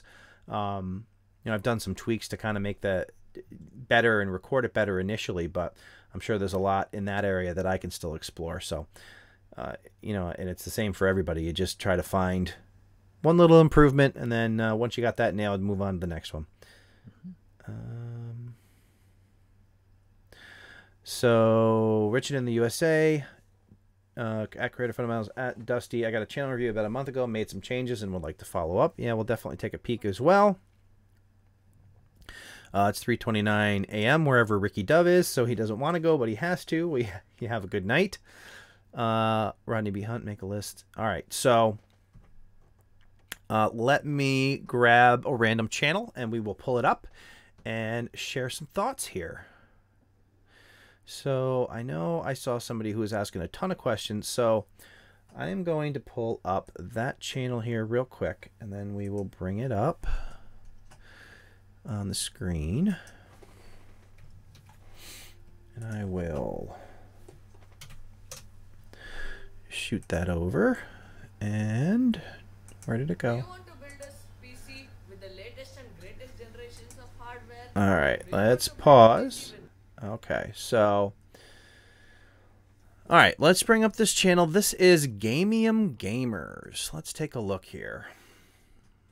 So I know he's asking a lot of questions, which is good. Definitely, in addition to asking questions on live streams like this and getting channel reviews, definitely make sure you're watching as many videos as you can on how to do the kind of things that you're looking to do. But taking a look at your channel, so I like your icon and the fact that you've brought that icon up into your channel art. I feel like your channel art is a little bit busy. Instead of having that, for example, that subscribe image in the far right hand side, I would actually change that to a channel link and actually set up another place where people can subscribe to your channel. You can do that in the link section when you go into about and edit. The other thing, PC tech tips every day, which is great. I might consider, I feel like the little icons you have with the RAM and CPU stuff aren't the easiest on the eyes with that particular background. It just feels like a lot's going on there, so you might want to try to. I almost think those might be on a lighter background, or just colors that go better together. Let me see what we have here in your about section. Hey guys, welcome to my channel. Here you'll find all the videos you need to build your next PC. My channel is dedicated to tech. Hope you don't miss. So PC building is definitely what you are focused on based on your description. So the one thing that you might be able to clarify, so you have PC tech tips, and then you have, you know, building your PC. So let me see what your actual content is about here to kind of get a better picture. I do like the consistency in your thumbnails. The one thing I would say is if you are going to include yourself in your thumbnails, you may want to consider actually including yourself in your channel art as a way to pull everything together, because you're not really pulling in any other elements from your channel art or icon into your thumbnails. And you do want to have some consistent elements that kind of tie everything together. And I do see you've made an effort here to bring you into all of these videos. So I feel like we've seen your channel before, and I just want to scroll and make sure. So PCI for PCIe, how to choose PC components. All right, so you definitely have some consistency there on your recent thumbnails, which is great. But I might consider doing, instead of having all of this stuff going on in your channel art, maybe you want to consider using the same background that you're using in your thumbnails, and then bring your image in there so that everything kind of works together. So people can tell that these videos go to this channel. See how you're doing on playlists and things like that. A bunch of playlists. Looks like you had some different type thumbnails going on in the past. Do you want to build a... And let's see, recent activities, created playlist. I would definitely go in and try to build out your channel page a little bit more. My personal preference is the horizontal playlists, but depending on how much content you've done so far, you may or may not have enough videos to do that. The reason I like those versus some of these other options, which are these vertical representations, is people are going to decide whether to watch a video based on your thumbnail and your title. And that particular view gives you the most thumbnails and titles in the smallest amount of space. And I think sometimes when you do some of these other views and you start bringing in the description and stuff, it just gets kind of cluttered, and you want that quick snap decision to say, hey, that looks interesting, let me watch that video. So that's why it's my personal favorite. You definitely want to tie all that together. What are your thoughts, Dusty? Yeah, the first thing for me is just be careful when you do include yourself in the thumbnails. When you're cutting yourself out of the image, a lot of those thumbnails there, you can kind of see the background, and it kind of looks a little bit kind of smushed together. So be careful when you do that. And the way to kind of avoid that, and you see a lot of YouTubers do this, is just to eliminate all the time that you have to go to do the fine details of cutting yourself out of an image, is that you can actually add a stroke or add a border to the image when you cut yourself out, and that will actually eliminate or mask over. Like the one that I'm looking at now, the video titled "Should You Game on a Server CPU and What Else?" Right. There's a couple of those there that you can really see the background, and it looks kind of rough. But if you use Photoshop or whatever you're doing this in, you really can focus on putting like a white background or a white line around yourself, and it eliminates and it masks out the kind of the, I guess you would say, rough edges kind of cutting around the image. So be careful when you do that, because that does stand out, and it kind of looks, I mean, again, not to be harsh, but you don't want it to look unprofessional, and you want it to look as slick as possible. And I think you're doing a really good job of staying consistent. And I think consistency, if you continue to do that, you are going to see a lot of growth. And it seems to me that you're interested in PC gaming and parts and building. And I love that. I think that's a really cool niche to be in. Just be careful with your visual branding. And then in your About Me section, again, there's not much there. You just can't, welcome to my channel. But I'd like to see more there. I want you to go in more depth of who you are, what's happening, and that kind of thing. But overall, and also be careful with your channel banner too, because if someone goes to your channel on a mobile device, the Gamium gamers there on the left-hand side will be cut off. And so be careful about that. You may want to kind of tweak stuff in there. But overall, man, you're doing a really good job. And I think that if you keep doing what you're doing, you're going to see a lot of success. Yeah, and I do see to that end on your recent thumbnails where you have that new kind of style, it does look like you're like the first instances of those were a little bit rougher. It looks like you might be kind of tuning in that cutout a little, at least in the last couple ones. I don't know if you figured out how that works or you're continuing to improve upon that. But just the other thing I would add on that, when you do the cutout, if we look at the third one down here, it says, can you game at 4K? The actual cutout of you is a bit faded. One of the things you can do is kind of tweak the saturation on those images and the contrast to kind of make them stand out a little bit more if you run into the picture. You don't want to go too far and make it look artificial. I know when I first started doing artwork and stuff and trying to play with that, that was always a challenge. Make it pop without making it look like it was a cartoon or something. But your more recent ones definitely seem to be a little bit more tuned in. So hopefully you're starting to improve that ability, and it'll just get better over time. So good job on that. So let's pop over in, bring us back on screen, and see what we got going on in the chat here.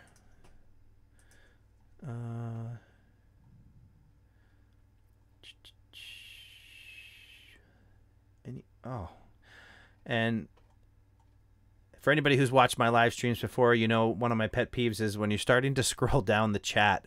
If you scroll too far, it just throws you to the very end of the chat and kind of throws all those things behind. Self-publishing with Dale Roberts in the house. Good to see you, Dale. Dale, how are you doing? I had the pleasure of hanging out with Dale at Vid Summit last year. Hopefully I'll see him and his wife Kelly there again this year. For those of you guys who've never attended Vid Summit, if you do get serious about growing your channel and you want to spend a few days with some amazing minds on the business side of YouTube, Vid Summit's definitely a way to go. You can grab a link to that for more information in the description below. That's actually put on by Daryl Eves, who is like, Mr. Guru, all things YouTube algorithm, and he does a lot of work with clients that have much larger channels. So that is an awesome few days, and it was a great experience for me last year. I look forward to doing it again this year. Dale says he's 90% sure that they'll be there this year. Fantastic. Let's see. Bunch of channel reviews got to grab. Dale says Vid Summit was a game changer for him. Yeah, and him and Dale, he's obviously in self-publishing, and his wife does a lot of work. Those two are killing it in terms of the business side of YouTube. If you ever want to see somebody who's really putting some good practices in place and really making that a full-time career, check out those two. And let me grab another channel here. Make sure I didn't miss anybody else. Car Galaxy Gaming Gamers. Draw Khalifa. Good to see you. Coop Wii U. All right. And let me scroll. I know there were a ton of them in here. I don't want to... Channel reviews. Please review... I see some repeaters here. Let me see. I want to see if I can find... Giving me... Alright, let me take a look here. And I think I've seen this channel before. Oh, no, that wasn't the one I was trying to click on. I've had that habit a couple times where... let's see. Get in there. Go to channel. Did I get the right one? All right, there we go. Okay, and let me just grab this one. Get a bad rap for no reason. A lot of people. Whoa! And this is I know I've seen this channel before, and I actually like the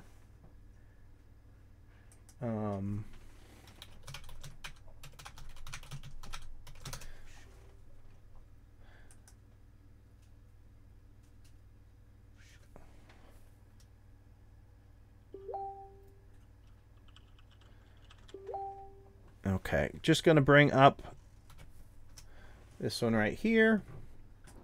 And let me get on the right screen. All right. And I really like this idea. I know my kid would absolutely love this. To the top crane. So the one thing that jumps out to me, I love the imagery, but I would definitely try to add some text to that to give it some context. Having looked at this channel before, I know that these videos are posted by a crane operator, and they have some really good shots because there's a camera inside the cabin and there's also a camera at the very top of the crane, which makes for some really cool content. But and I think we've talked in the past about kind of how how to develop that content here. But let's take a look here and see. All right, crane video. Yeah, you definitely need to expand your about section, crane videos for entertainment. I would go into more detail and explain exactly where the crane videos come from, because I believe you're the actual crane operator who is recording the video. So really tell your story, what you hope to share with people there. And oh, not sure. Oh my goodness.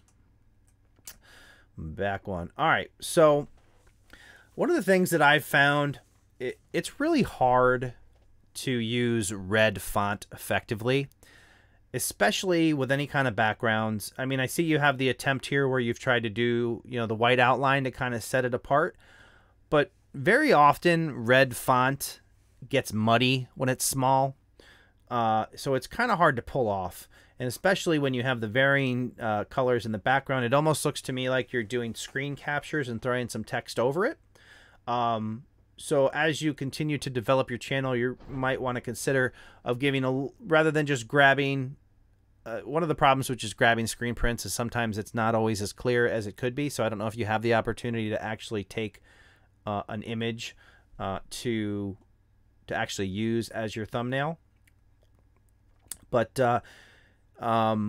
I wouldn't put calls to action in your thumbnails, like please thumbs up and subscribe. I would remove those from your channel or from your thumbnails, because that's just it's just not the place to do that kind of thing. Your thumbnail is to get people into your content, not to try to convert them to a subscriber. You can do that within the content itself.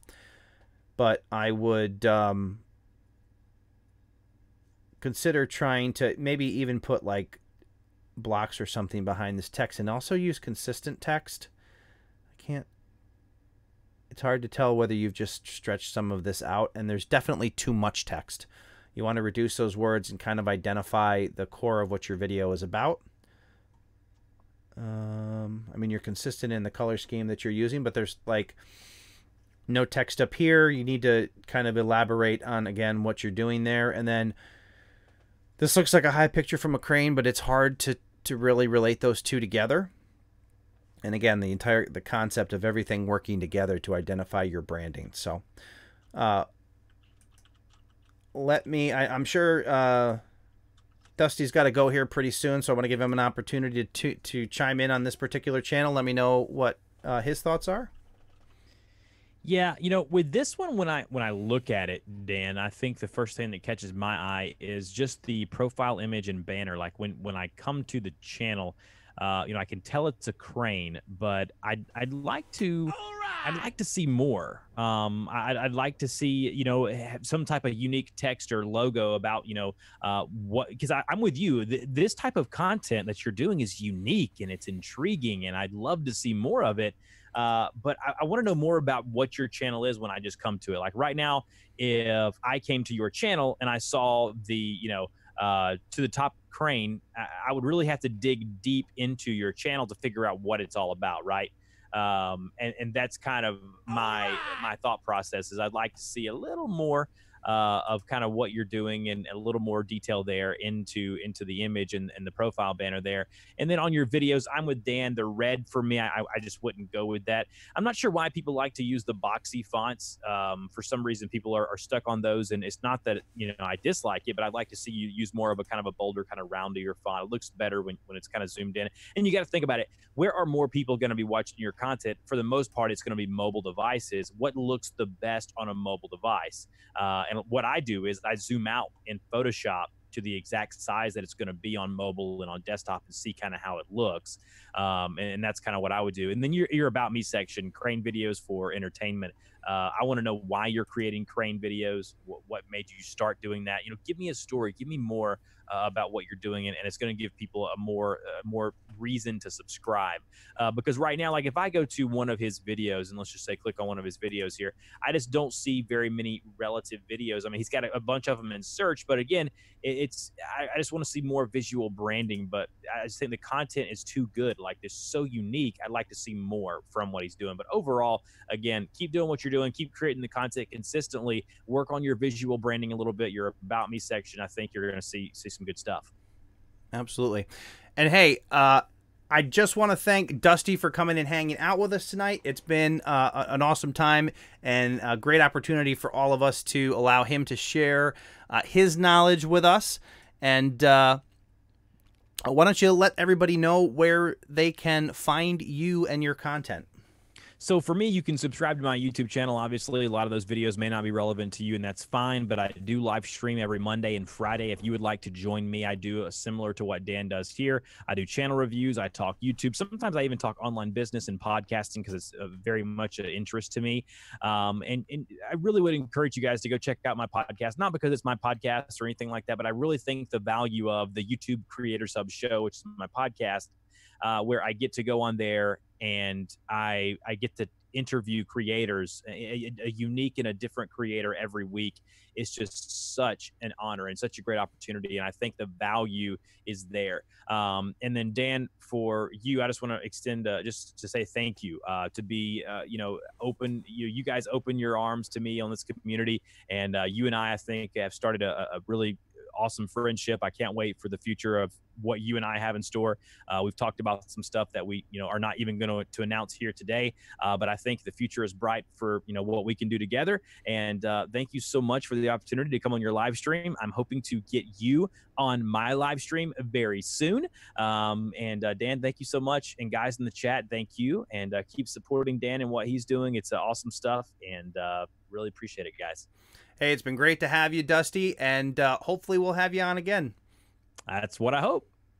All right, take care. See you guys. All right. So yeah, definitely, guys, if you have not checked out Dusty's channel, I highly recommend that you guys do that. I'm going to throw a link to his channel in the chat so you guys can check that out. And let me see here, trying to... All right. That's Dusty's channel, so definitely when you have time, head over there and check it out. We will continue to do some live stream or channel. I don't know why I call them live streams. I'll do some more channel reviews individually. And I did see some super chats there, and want to take care of those guys as well. But hey, I think I was trying to ask this question when the internet went out. Is this particular view, I don't know if you guys are watching in HD or not, but I am curious how this display looks. Is it noticeably different than previous live streams? Definitely let me know in the comments, because I had to do a little research to figure out how it all works, but I think it is definitely a clearer looking picture, at least from my end. So Sensational Life says, I literally call them live streams every single time, and she's absolutely right. I don't know what is wrong with my brain, but I never call them channel reviews. I always call them live streams and then have to correct myself. So apparently that's just stuck in my head. Car Galaxy says it looks great at 480. It is streaming in 1080. So I'm curious, are anybody that's in the chat right now at 1080, and how does it look to you? Awesome. High quality there, Alex Bowling, Savage Scientist. I'm on a phone. To the Top Crane says watching in 1080. Excellent. When you do these live streams and you do them as an event, you get a bunch of statistics, and usually the viewers are all over the board. From Dusty Porter, thank you so much. Great to have you on the live stream, and definitely looking forward to everything that we plan on doing here in the future. So awesome to have you on the stream. Fantastic. Rodney says, looks good. 1080, 60. Awesome. Fantastic. Joe says he can see the difference. Awesome. So what I'm going to try to do here is I just want to hop in, try not to throw the wrong screens up on the live stream like I did a little while ago. And I just wanted to extend a thank you to Casual Unboxing for a $10 super chat earlier. I think that happened right around when I lost the internet, so I didn't want to miss the opportunity to say thank you to Casual Unboxing. Also, super chat from Drew Khalifa. Awesome to see people helping others grow. Fantastic. Thank you so much for that super chat. Also had a super chat from Michael Furberger. And, of course, the one that just came in from Dusty. Thank you guys so much for the super chat. It is greatly appreciated. And let's hop in and see what channel review we can do here. And let's try to keep everybody. Move all these windows around. Make sure everything is easy to see here. And come on, give me the corner so I can resize this window.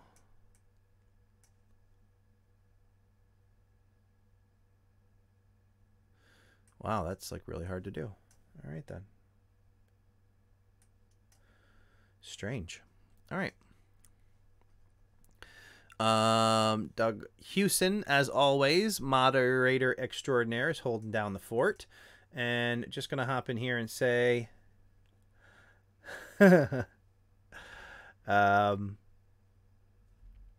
Coop Wii U says we should start saying we want a live stream review. That'd probably work because that's apparently how my brain sees them. Splits. Okay, so let's do this here.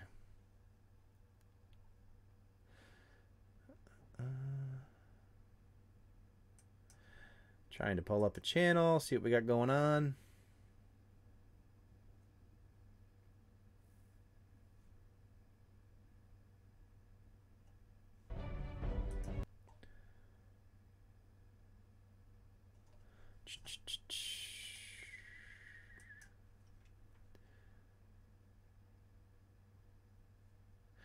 So Splits says, can I get a channel review? Let's look at this channel. This is,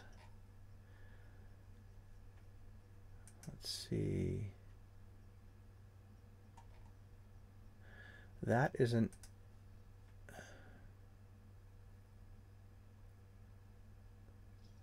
this will be an interesting channel to look at because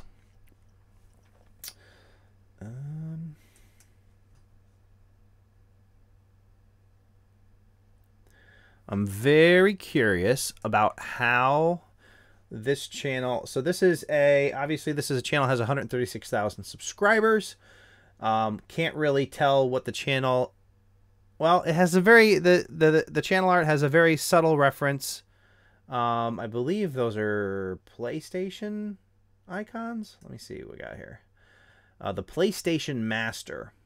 So still a little bit vague in terms of the actual content, but I would imagine at this point, based on that audience, that the people who are fed these videos are done so by YouTube, who already knows what this channel is about. Let's see what we got here for all your videos. Obviously consistent with the branding. The channel art goes into the icon. They all match. You're carrying the blue into your... Why isn't that coming up here? Into your actual thumbnails. It ties that all together.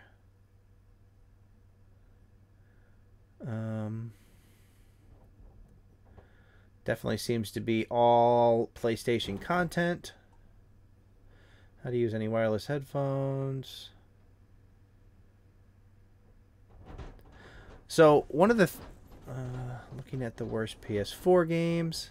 I don't know if you guys can hear that. How windy it is outside. I told you earlier that I think it was the wind that took out the internet. I call everything live stream. It just my brain's just everything is live stream from now on.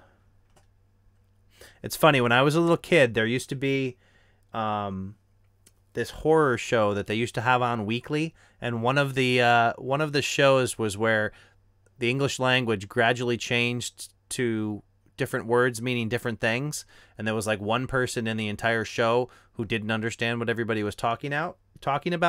Like they started calling lunch dinosaur and all kinds of weird other things, and as a kid that freaked me out beyond belief. So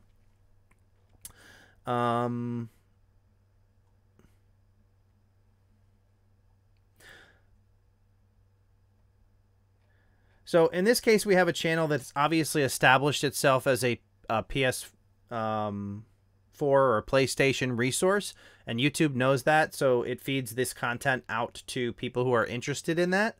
A lot of the things that this channel's doing probably wouldn't be effective for a brand new channel, but it certainly seems to be working for this channel. 45 million views and 12,000 subscribers a month. So congrats to you on all your success. Closing in on 500 videos.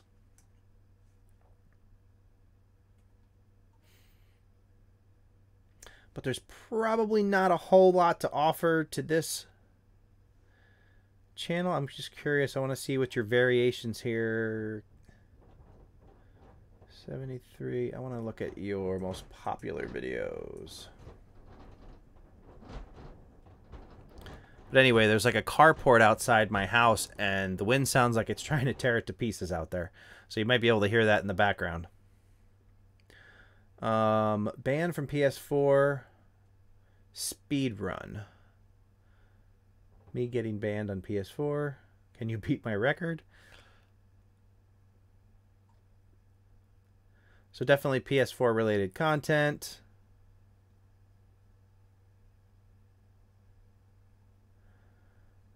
Yeah, so as I mentioned, as your channel grows and YouTube has enough data to understand exactly what your channel is about, the metadata that you put on an individual video has far less impact than it would to somebody who's just starting out and YouTube's trying to develop that picture of exactly what your channel is all about. So in that case, for that channel that's established as PS4, the YouTube already knows who they're going to present that content to, and then based on the velocity with which people respond to it, kind of determines exactly who they spread that out to. So definitely seems to be an authority or a authority to YouTube in terms of that particular topic. So.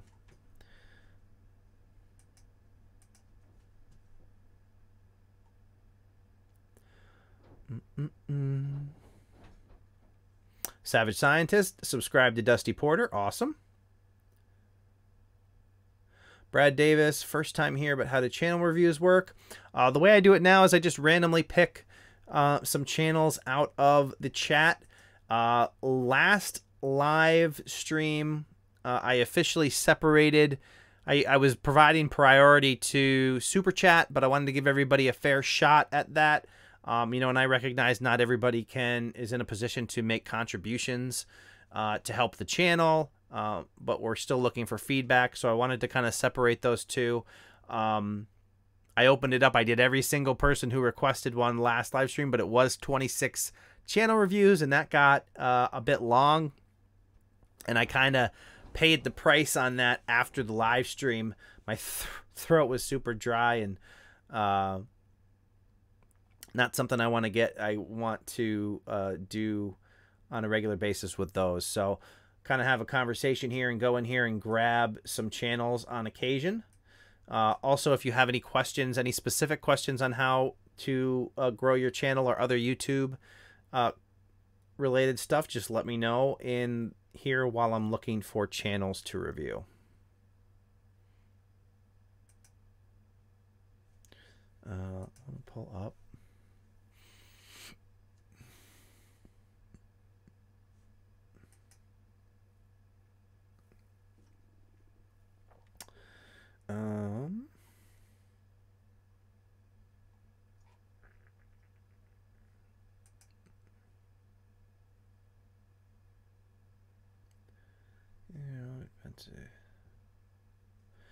All right, so the next channel I want to bring up, this channel is C4 Defense,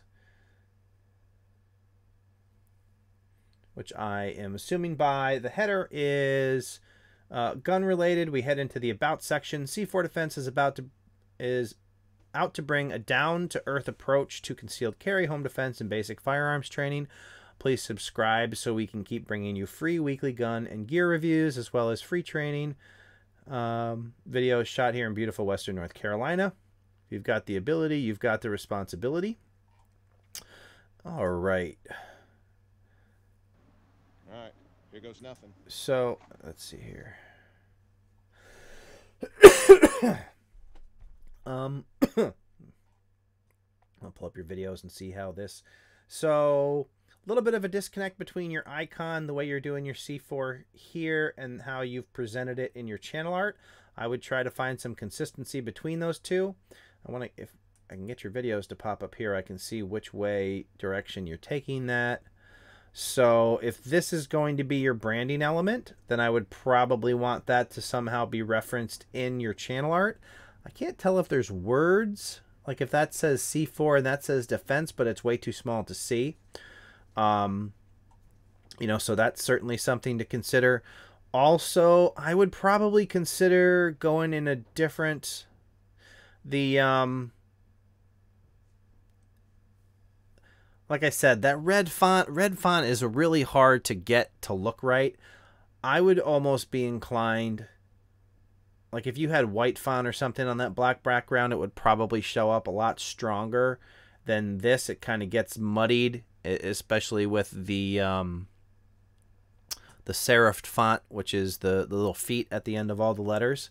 Makes it kind of hard to read that when it is small. I know we touched on that a little bit. The people tend to move towards the blocky kind of letters. And a lot of times they do that because they're easier to read when they're small.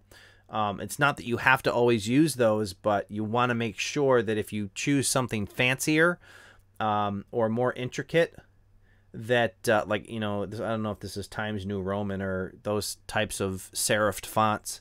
You got to make sure that they look good and they're legible when they're small. So that's kind of the goal there.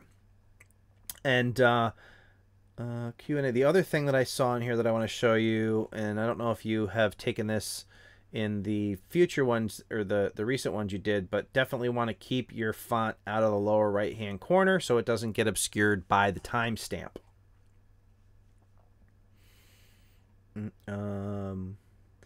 Let's see, Livestream. Looks like you have, the last few videos you've done have all been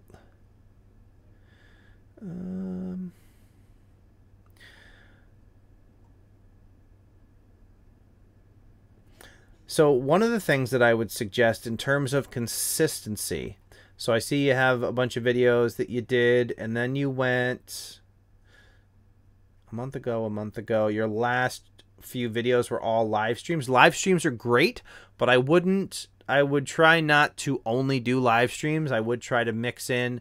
I wouldn't use a live stream to completely replace your content for a given week or however you're doing it. I would actually try to mix in some actual videos in addition to your live streams. Live streams are kind of like a bonus. They can help you build your audience, but you definitely want to have some content out there that's going to be growing over time. Live streams tend to get a bunch of views in the beginning, and then they kind of fade off and don't do anything anymore. So having that other content mixed in can really help you in that regard. So I would definitely look at that. Looking at your home screen here, stop this one.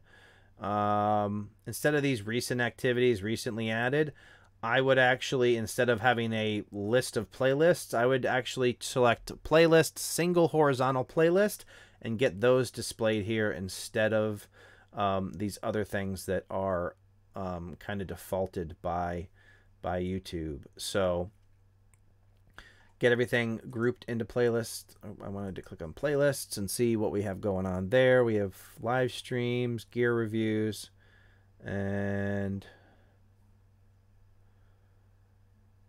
yeah, I would actually try to get all these spread out on your homepage.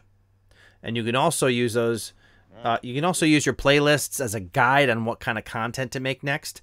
Because you want to have at least 5 videos in each of those playlists that you're going to display on your homepage. You can kind of look at the ones where you're short and maybe do another video on that particular topic. It can also help you or help give you ideas on, you know, your video strategy and what you're going to do videos on next. All right. Brad Davis, just want to let you know, I think this live stream is an amazing idea. Thanks for doing it. Thank you for coming and watching the live stream. I absolutely appreciate it.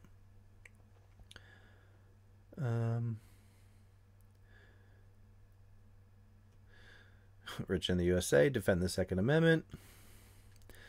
New channel art coming tonight for C4 Defense. Awesome.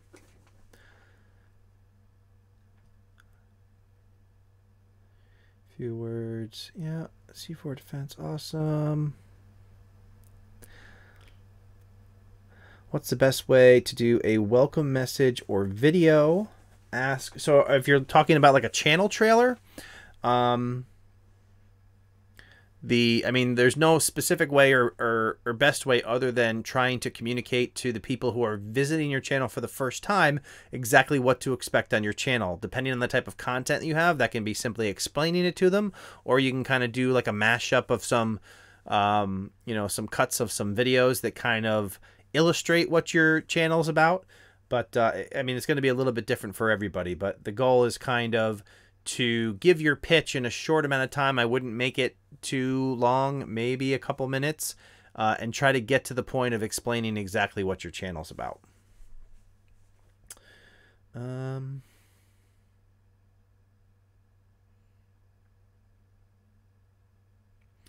Gamium Gamers, which camera should I use? A GoPro or a DSLR?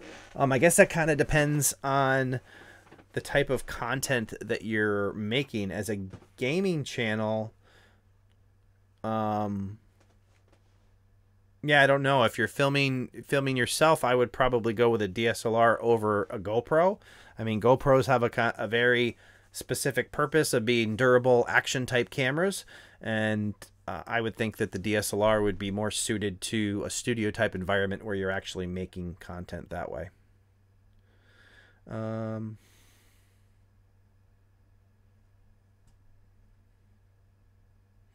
And again, I would use a DSLR over a GoPro. But if GoPro is what you have, and it's absolutely fine to use that as well. But if you have both, I would probably lean towards the DSLR. Oh, Tech Topics. Yep.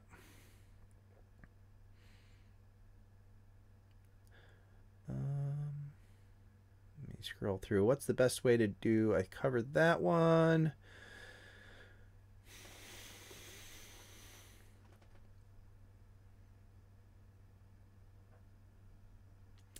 Got a new one coming out in the morning. It says C4 Defense. Like the topic of your channel there. I think that's definitely an area that people need more education on. What's a good amount of subs to have a good pull in YouTube ad data? Asks JRB Reviews. Yeah, I mean, it's going to be different. Subs are not necessarily an indicator of influence. I certainly know channels that have hundreds of thousands of subscribers but don't really have a lot of influence. And I've also seen smaller channels who have a lot of influence. So it really is going to depend in terms of ads. If that's what you're saying, ad data, that can also vary depending on the niche that you're in. I know I've heard from some people that have hundreds of thousands of views and aren't making a ton of money.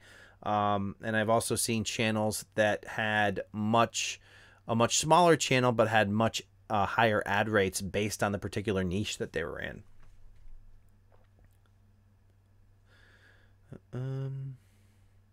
Okay, is Taylor providing some input to C4?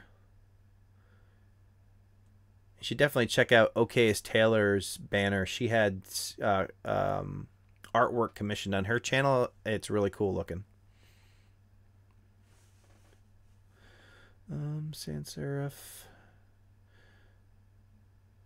Yeah, I definitely think the sans serif fonts on your thumbnails are easier to make them legible when they're smaller. You'd really have to find something that worked well and had good contrast otherwise. Yeah, red and black are not... I know when red and black are big, they look like they contrast well, but they get real muddy when they're small. Richard in the USA, subscribed to C4 Defense, was a firearm instructor for years. Yeah, I don't know how it is in North Carolina where you are, but the that whole process is a little more challenging here in upstate New York.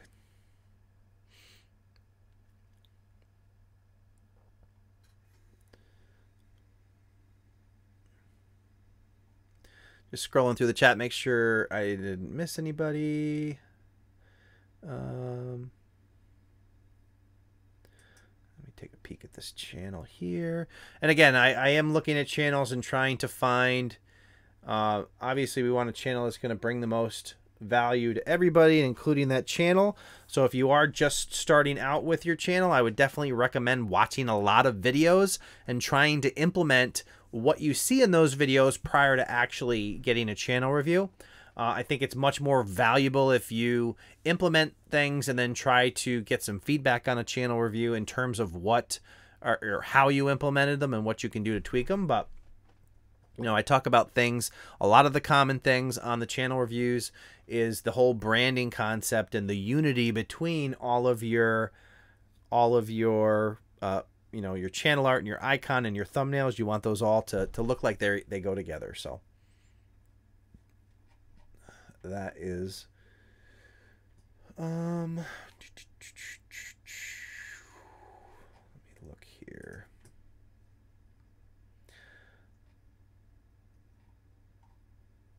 Going to take a quick peek at another channel. It is called Coop Wii U. This particular... So here's what I'll say about this channel. Depending on what your goals are, if you're trying to drive traffic somewhere else, you're certainly covering all your bases there with all the social media you have crammed into your channel art. If your goal is to build your YouTube channel, I would get rid of all these links to external social media, and just stick with identifying exactly what kind of content you're covering on YouTube to grow this channel. You can put those types of links in your About section, but you really kind of spread out your audience or dilute your message when you have all these signs pointing in different directions. So I would, if your goal is to grow on YouTube, I would certainly focus all your content on keeping people on YouTube, not showing them everywhere else that you have an account. And also, you definitely don't need to show them where you are on YouTube, obviously, because you're already there. The other thing I would say is with your thumbnails, they're kind of all... You have some of them that have some consistent things, but a lot of them are kind of all over the place. And you really kind of want to develop that brand and get people familiar with your content so you can grow the channel and develop it that way. I see you're doing some commonality things sporadically, but not consistently. And the other thing I would consider is when thinking about growing your channel is, I don't know if this is channel art that you did. You just want to make sure that it's not anybody else's copyrighted material. I mean, that could and I would imagine that even if you were the artist who did it, but you're doing work related to another brand, that could run into problems for you. Something to keep in mind if you're a channel that plans on growing. So just a few thoughts there.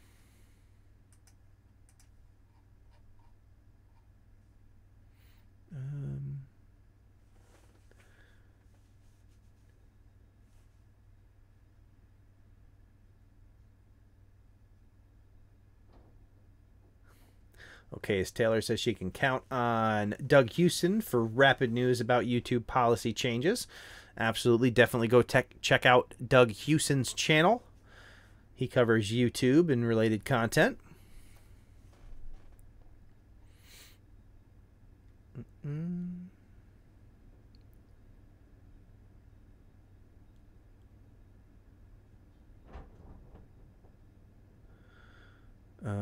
Trying to understand that reference from the OK's Taylor. You're not a man till you've desk popped. I don't know what that means.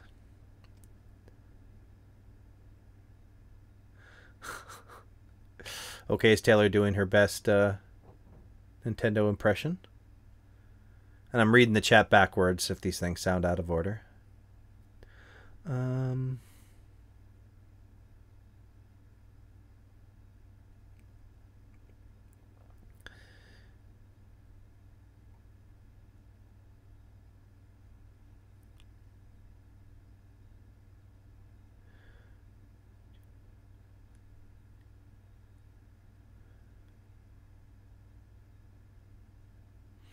So Koopu says that they're a Twitch affiliate.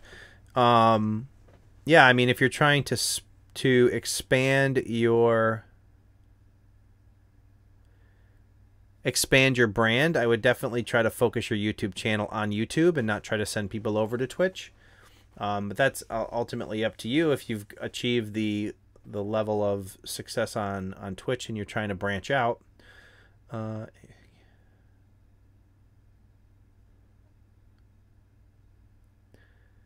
Creative Fundamentals so right. I had one video reach 400,000 views before I had 10K subs. Awesome. And OK's Taylor is a great example of a very focused niche. You know, to the point where her channel has become kind of an authority in that area.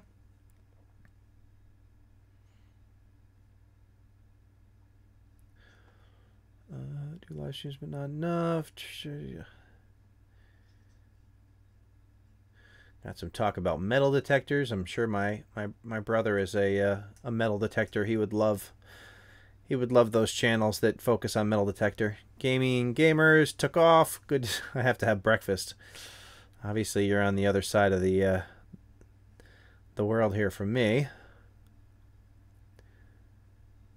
How's it fine?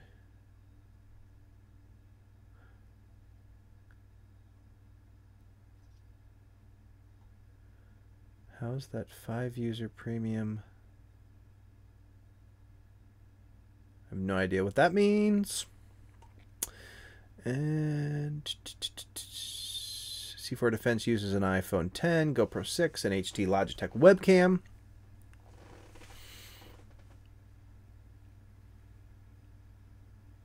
I'm actually excited that the DSLR is all set up and has been running well throughout the entire live stream.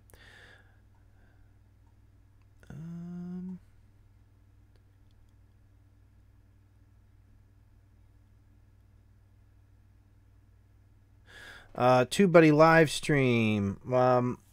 The actual, so just as a quick reminder, guys, as you can see by the art here on this live stream, that this video, this live stream, and all the videos on my channel are sponsored by TubeBuddy. For those of you who don't know, TubeBuddy is the #1 browser plugin for managing and growing your YouTube channel. It's available to download for free, and you can find a link in the description below. And I'll also put a link in the chat as well to go check out TubeBuddy and get it installed or downloaded and installed for free. If you decide that you want to check out some additional features, you can, in fact, do. There are some paid tiers that offer some more abilities. You can use the promo code DansBuddy for 20% off. But before you do that, if you're a smaller channel, you can actually, there's some options that you can click that can give you, I think it might even be up to like 50% off. So they take care of the smaller channels and give you a much better deal on the paid tiers to help you guys grow.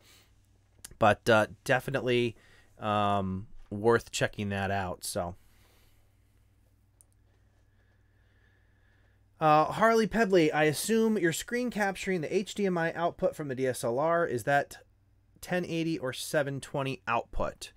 The camera itself is 1080, and it is going through a cam link. Elgato cam link is how I bridge the gap between the DSLR to the USB connection.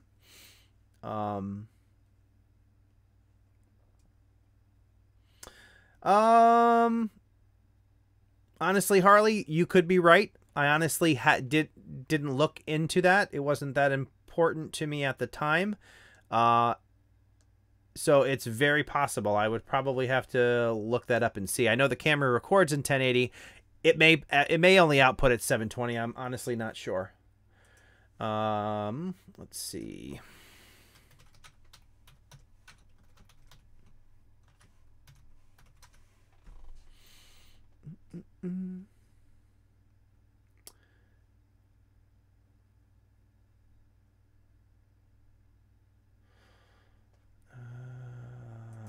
I honestly HDMI.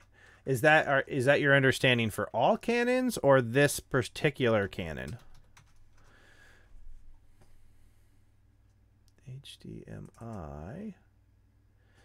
I am curious though. HDMI specs.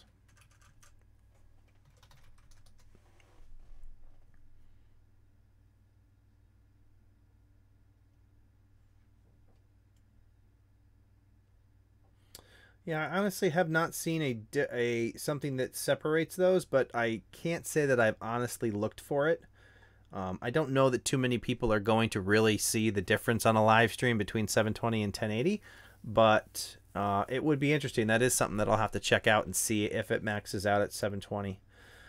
It was purely assumption on my part that it would be the same as what the camera actually records at, but I honestly do not know that information. So you think that all Canon DSLRs only output at 720? I don't know. Pretty sure my 77D and 5D MK2 are 720. All right. You're very welcome, C4 Defense.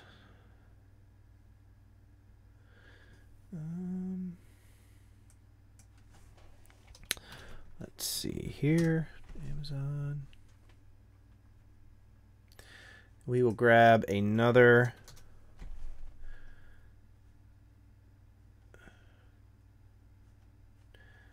channel here. I just like to scout them out a little bit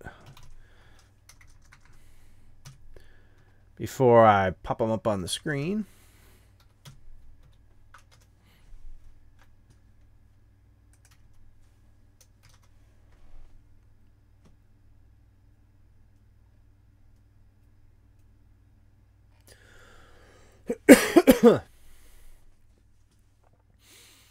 And let's see.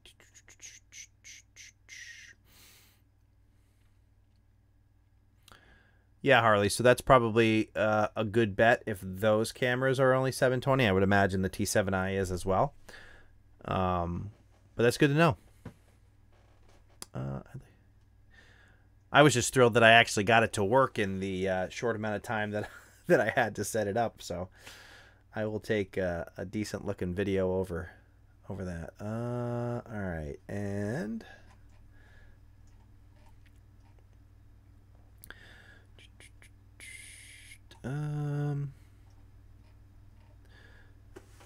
trying to make my way through the chat here and grab.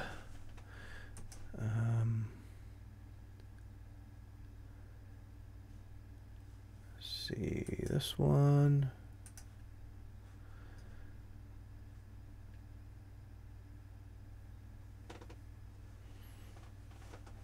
Okay. Trying to find a good channel.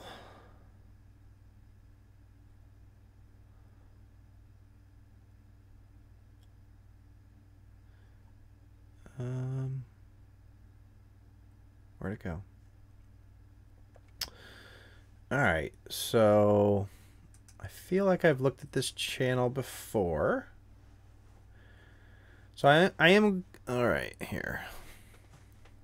Channel review. Just want to bring up this channel real quick. I think I've looked at this channel before, and I still think there's some of the things we talked about last time haven't been changed. The things that stand out are I would remove the social media references from your channel art and allow people just to focus on your actual channel or your YouTube channel and growing your YouTube channel. So I would get rid of this information from your channel art if you're able to. I don't know if you had like a third party do this for you and you don't have, you know, that could certainly be an issue for you. And if so, they're not the end of the world. I just think they distract from your ability to focus on the channel and grow your channel. The other thing is you have this icon that you're using in your channel art, or this cartoon here, but in your actual videos you're doing your actual face. So I don't know that people would necessarily see you and know that that is a representation of you. So I would probably try to find some consistency there and perhaps bring that cartoon icon into your thumbnails to identify exactly, or the fact that those videos, or this is related to your channel. Now if we go on the about section, welcome, show support, all types of different videos. So you kind of got a general thing going on here. You got your hat collection, how to grow your YouTube channel, and lost your dog. So I mean, in terms of growth, the more you're focused on a particular topic, the easier it'll be for you to grow.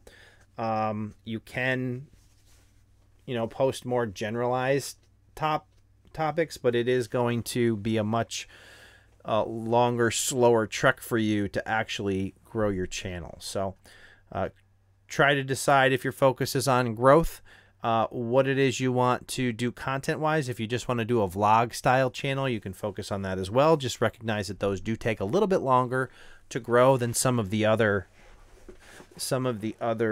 more focused channels.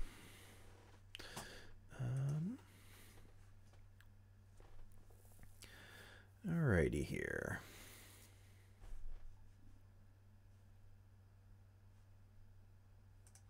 All right.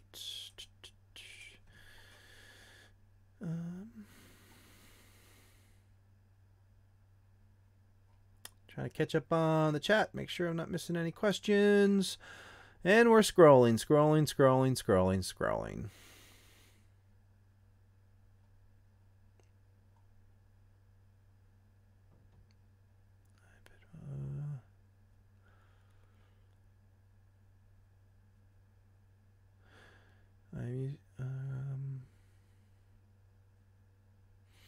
Peldon in the live stream, good to see you.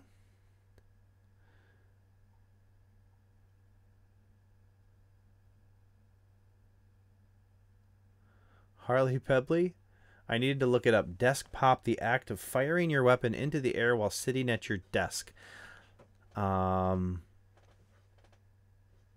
Is your desk outside, I hope? Because I'm pretty positive I would never fire my my weapon while I'm sitting at my desk.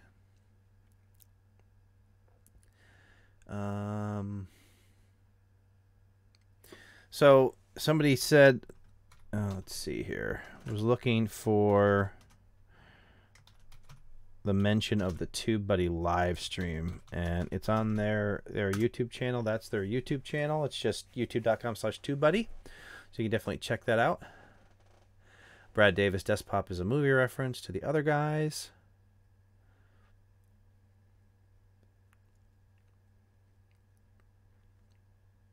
Thank you, everybody, for clarifying that for me. And, oh, trying to catch up here.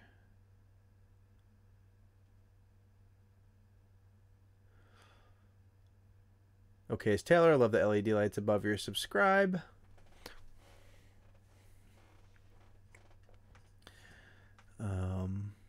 That's actually, if you can see, they actually go, it's like a strip of LEDs with an adhesive strip that you peel off.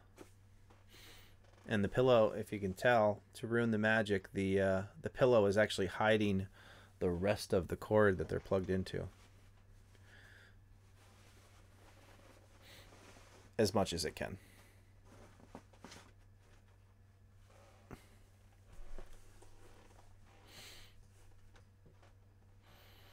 I see Doug saying OBS Classic over, well, OBS, I'd say OBS Studio over Slobs, if that's what you think. You're just referencing Classic versus the Streamlabs version, so I agree with you there.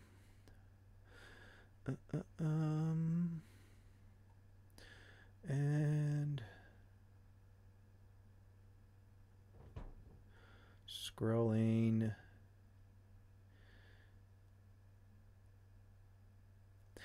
Josh McWright asked, what exactly is TubeBuddy? Well, first of all, they're the sponsor of this live stream, but TubeBuddy, it's a plugin for a browser. You can do it on Chrome and a few other browsers, but it basically gives you tools that appear inline when you upload a video on YouTube.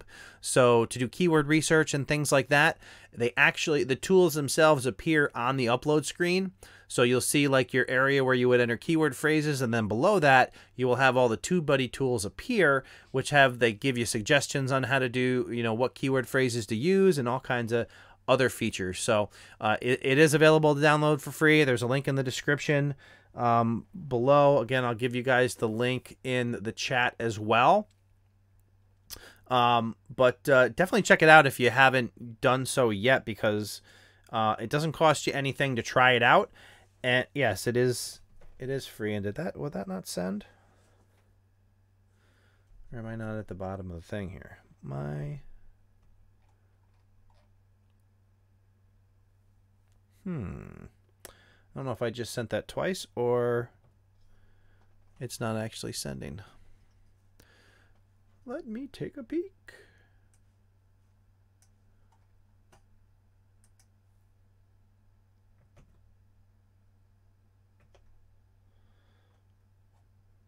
Make sure we're still connected to... No, I apologize if that just went out like 600 times, because it doesn't seem to be doing anything at the moment. But there is a link in the description below for TubeBuddy. You can download it. It is free to download and use. There are some additional tiers you can pay for if you want to get into a lot of the other features. But Gaming Gamers, hey Dan, should I make my channel art custom with GIMP or by Canva? That's really up to you. Canva is something that's great for people who, don't want to get into all the details of doing that type of work in GIMP or Photoshop. But if you're comfortable in GIMP, that's definitely a way to do it. I used GIMP to do my channel art, and I used it to do all my thumbnails. But it's really whatever you are comfortable with.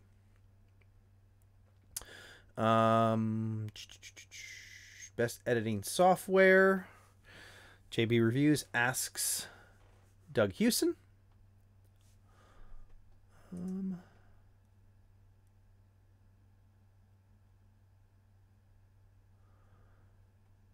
Yeah, definitely don't want to do the self-promotion in the chat. What you all think about Snagit for YouTube video creation? I'm not exactly sure what Snagit is. It's apparently not what I thought it was, because that wouldn't be something I would use for video creation, but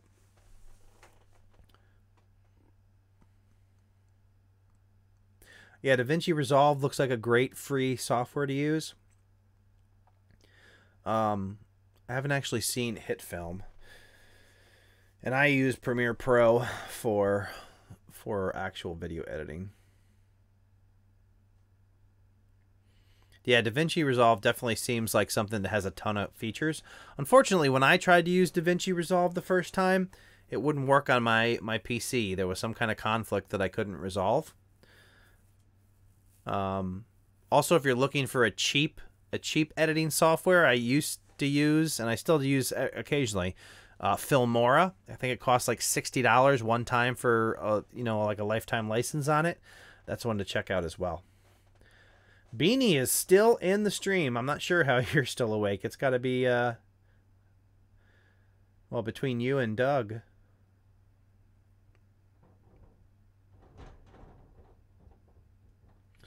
The OK's Taylor. I recently hit 12K subs based on my channel's current state. What would you suggest to move to the next level? Let's pull up your channel and think about that.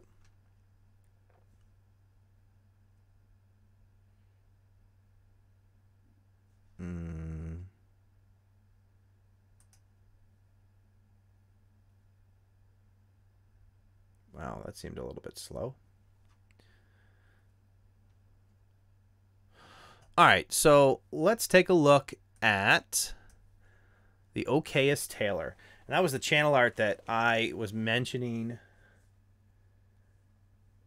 before. That's some pretty badass channel art that she had commissioned. Looks really, really cool. The channel is focused on Sons of Anarchy and Mayans MC content and fandom. So now I want to see here because, okay, so you're obviously covering the Mayans MC. Oh, hang on, I wanted to read what that said there.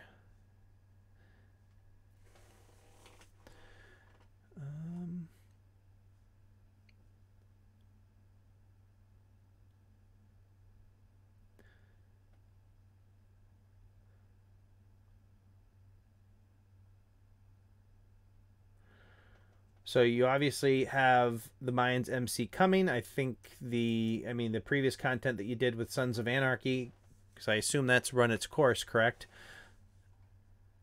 Let me see what all your recent videos are on here.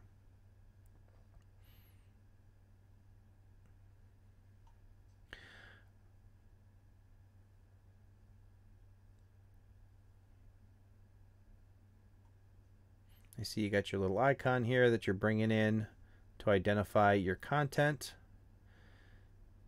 And I like the way you do your thumbnails with the little splash of color.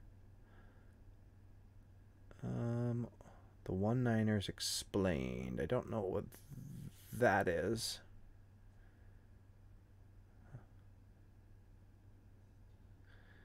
Watch. So finish, come back.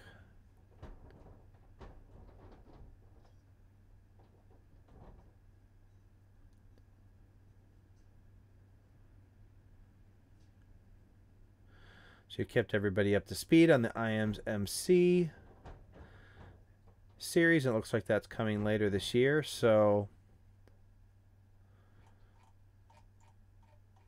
I want to see where you're at with the whole, what style you're doing now. If this will play. I'm not sure if this will play or not, but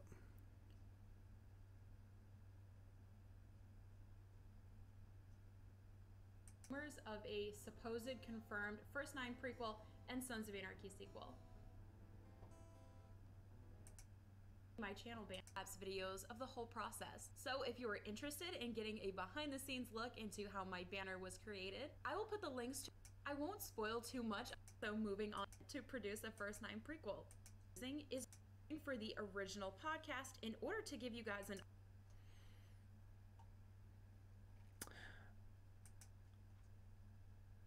yeah, I mean, I think once, so, I mean, in terms of specifically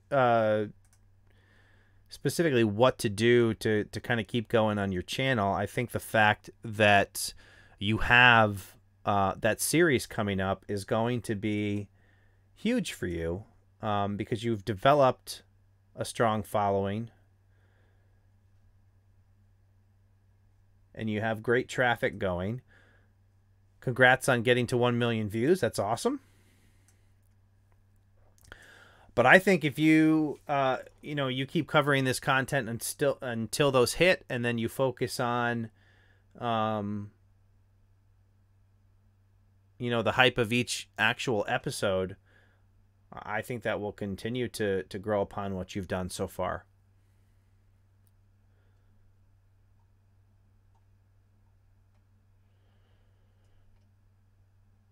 But yeah, that is really slick channel art. So, and people will definitely remember it.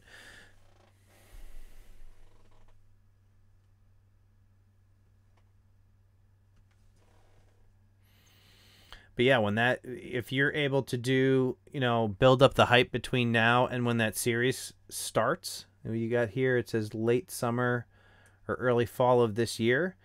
You know, I'm sure your channel will go a long way in helping to build that hype, to be able to build that hype and then reflect on those episodes, and maybe even do like live streams after the episodes where people can come and, you know, unpackage all their thoughts about a given episode. Might be a good way for you and your channel to experience some additional growth. But you've definitely been doing good to this point. It's good to see you in your videos. I feel like you had some videos for a while that you weren't necessarily in. And I think that, you know, seeing you and associating with your channel is also a good touch, and helps it, you know, help grow your community better that way than just being the voice behind the videos. So it's looking good, and I think the fact that that series is coming out later this year kind of gives you the path to kind of prep yourself and then really take advantage of it when the episodes start coming out.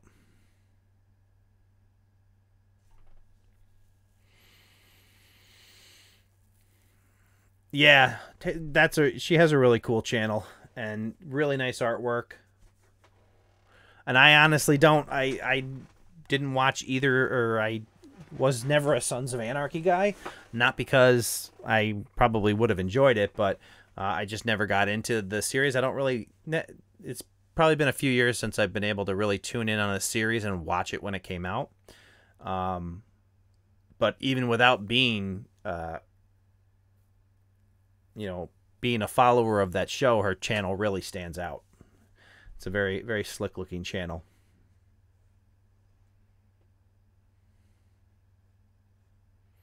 Yeah, I think about that. If you had, you know, when you really like a series and you really, you know, you really get into the characters and everything, you want to talk about it with people. You know, there's a whole like a water cooler kind of conversation. And it's always, you know, kind of a downer when there's nobody else who watched the show. If you become that place where everybody goes right after they watch the show for that live stream, I think that would be a really cool idea to kind of bring all that energy to a live stream after, you know, whatever the regular airing of that show is. So, and you have all this time to hype it up, you know, let everybody know on a regular basis that to tune in to your channel directly following the episode to have a conversation about it. Might be a really cool way to kind of spur your growth even more.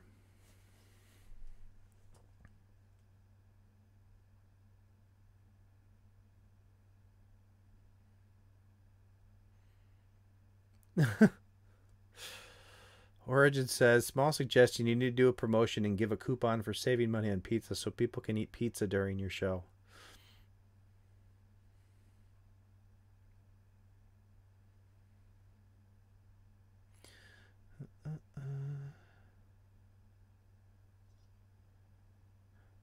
Yeah, and I understand why you went off camera, and I don't blame you for doing it. But I really think that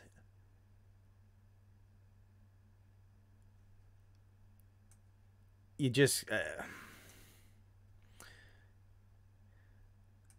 there's always going to be weird or inappropriate people on the internet that you just kind of have to brush off and kind of do your own thing. And I think it'll be a great... Being able to associate you with your channel, I think will go a long way in developing your community.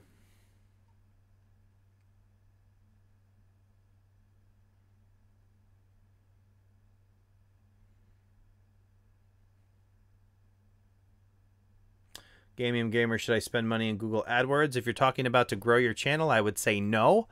I I think trying to spend money on a new channel to grow your channel is basically the completely wrong focus. You're not learning how anything works.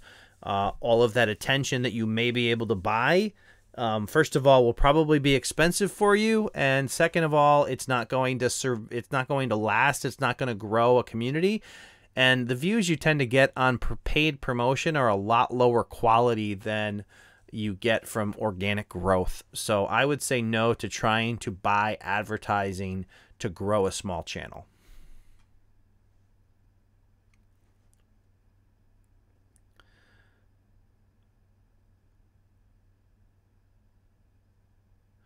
Lady DeWinter says she stepped out of gaming, did a vlog about what to do when you're not gaming and making gaming videos. How did that perform for you, Lady DeWinter?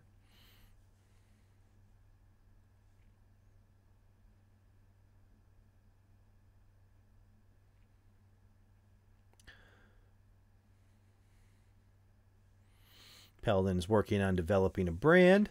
Yeah, I mean, and if you're trying, the goal, obviously, in your branding is to become familiar in people's minds so they immediately associate you with whatever type of content that you're making. And the more that you're able to do that, obviously, the more benefit it has for you, because if that topic comes up in some other circle, they're like, oh, yeah, if you like kind of what we did earlier with Gord Eisman. Oh, yeah, you're working with Camtasia? Well, we know Gord Eisman did a bunch of Camtasia stuff, so go check out his channel.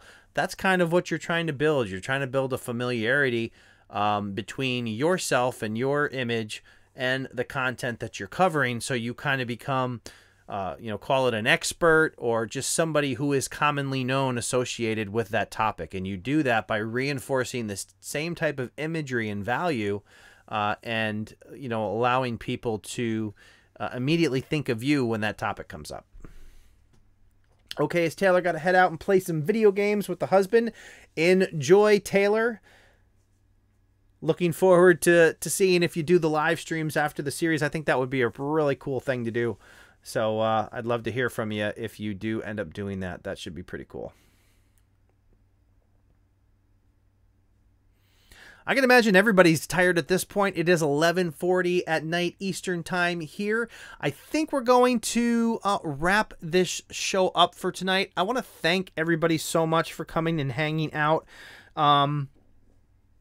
Couple things here. I haven't mentioned it, and that's not working anymore. So for some reason, my Stream Deck is no longer interacting, but maybe that's because of the restart, which is fine. But if you are interested in growing your channel and you are, trying to learn exactly how you go about doing that, one of the things you can do is join us in the Creator Fundamentals Facebook group.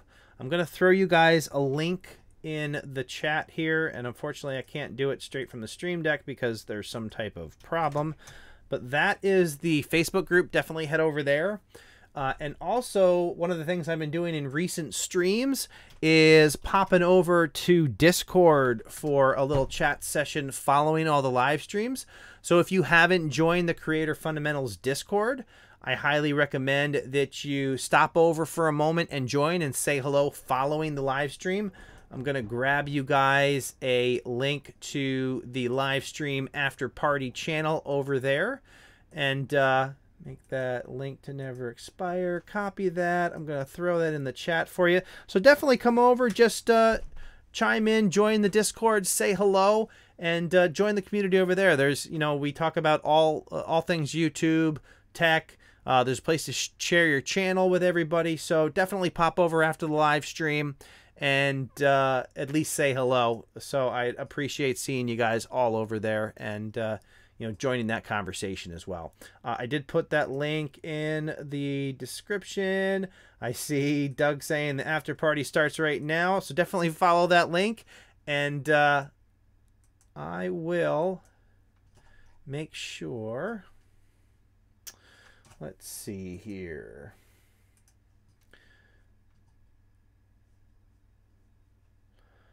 I will definitely be heading over there from here And again, definitely check out Dusty Porter if you haven't checked out his channel yet. That is definitely worth seeing all the great content that he has over there if there's something specific that you're looking to do. And my computer's not participating with what I want it to do. All right, guys, come hang out in the Discord. I'll talk to you guys later. Thanks for joining tonight.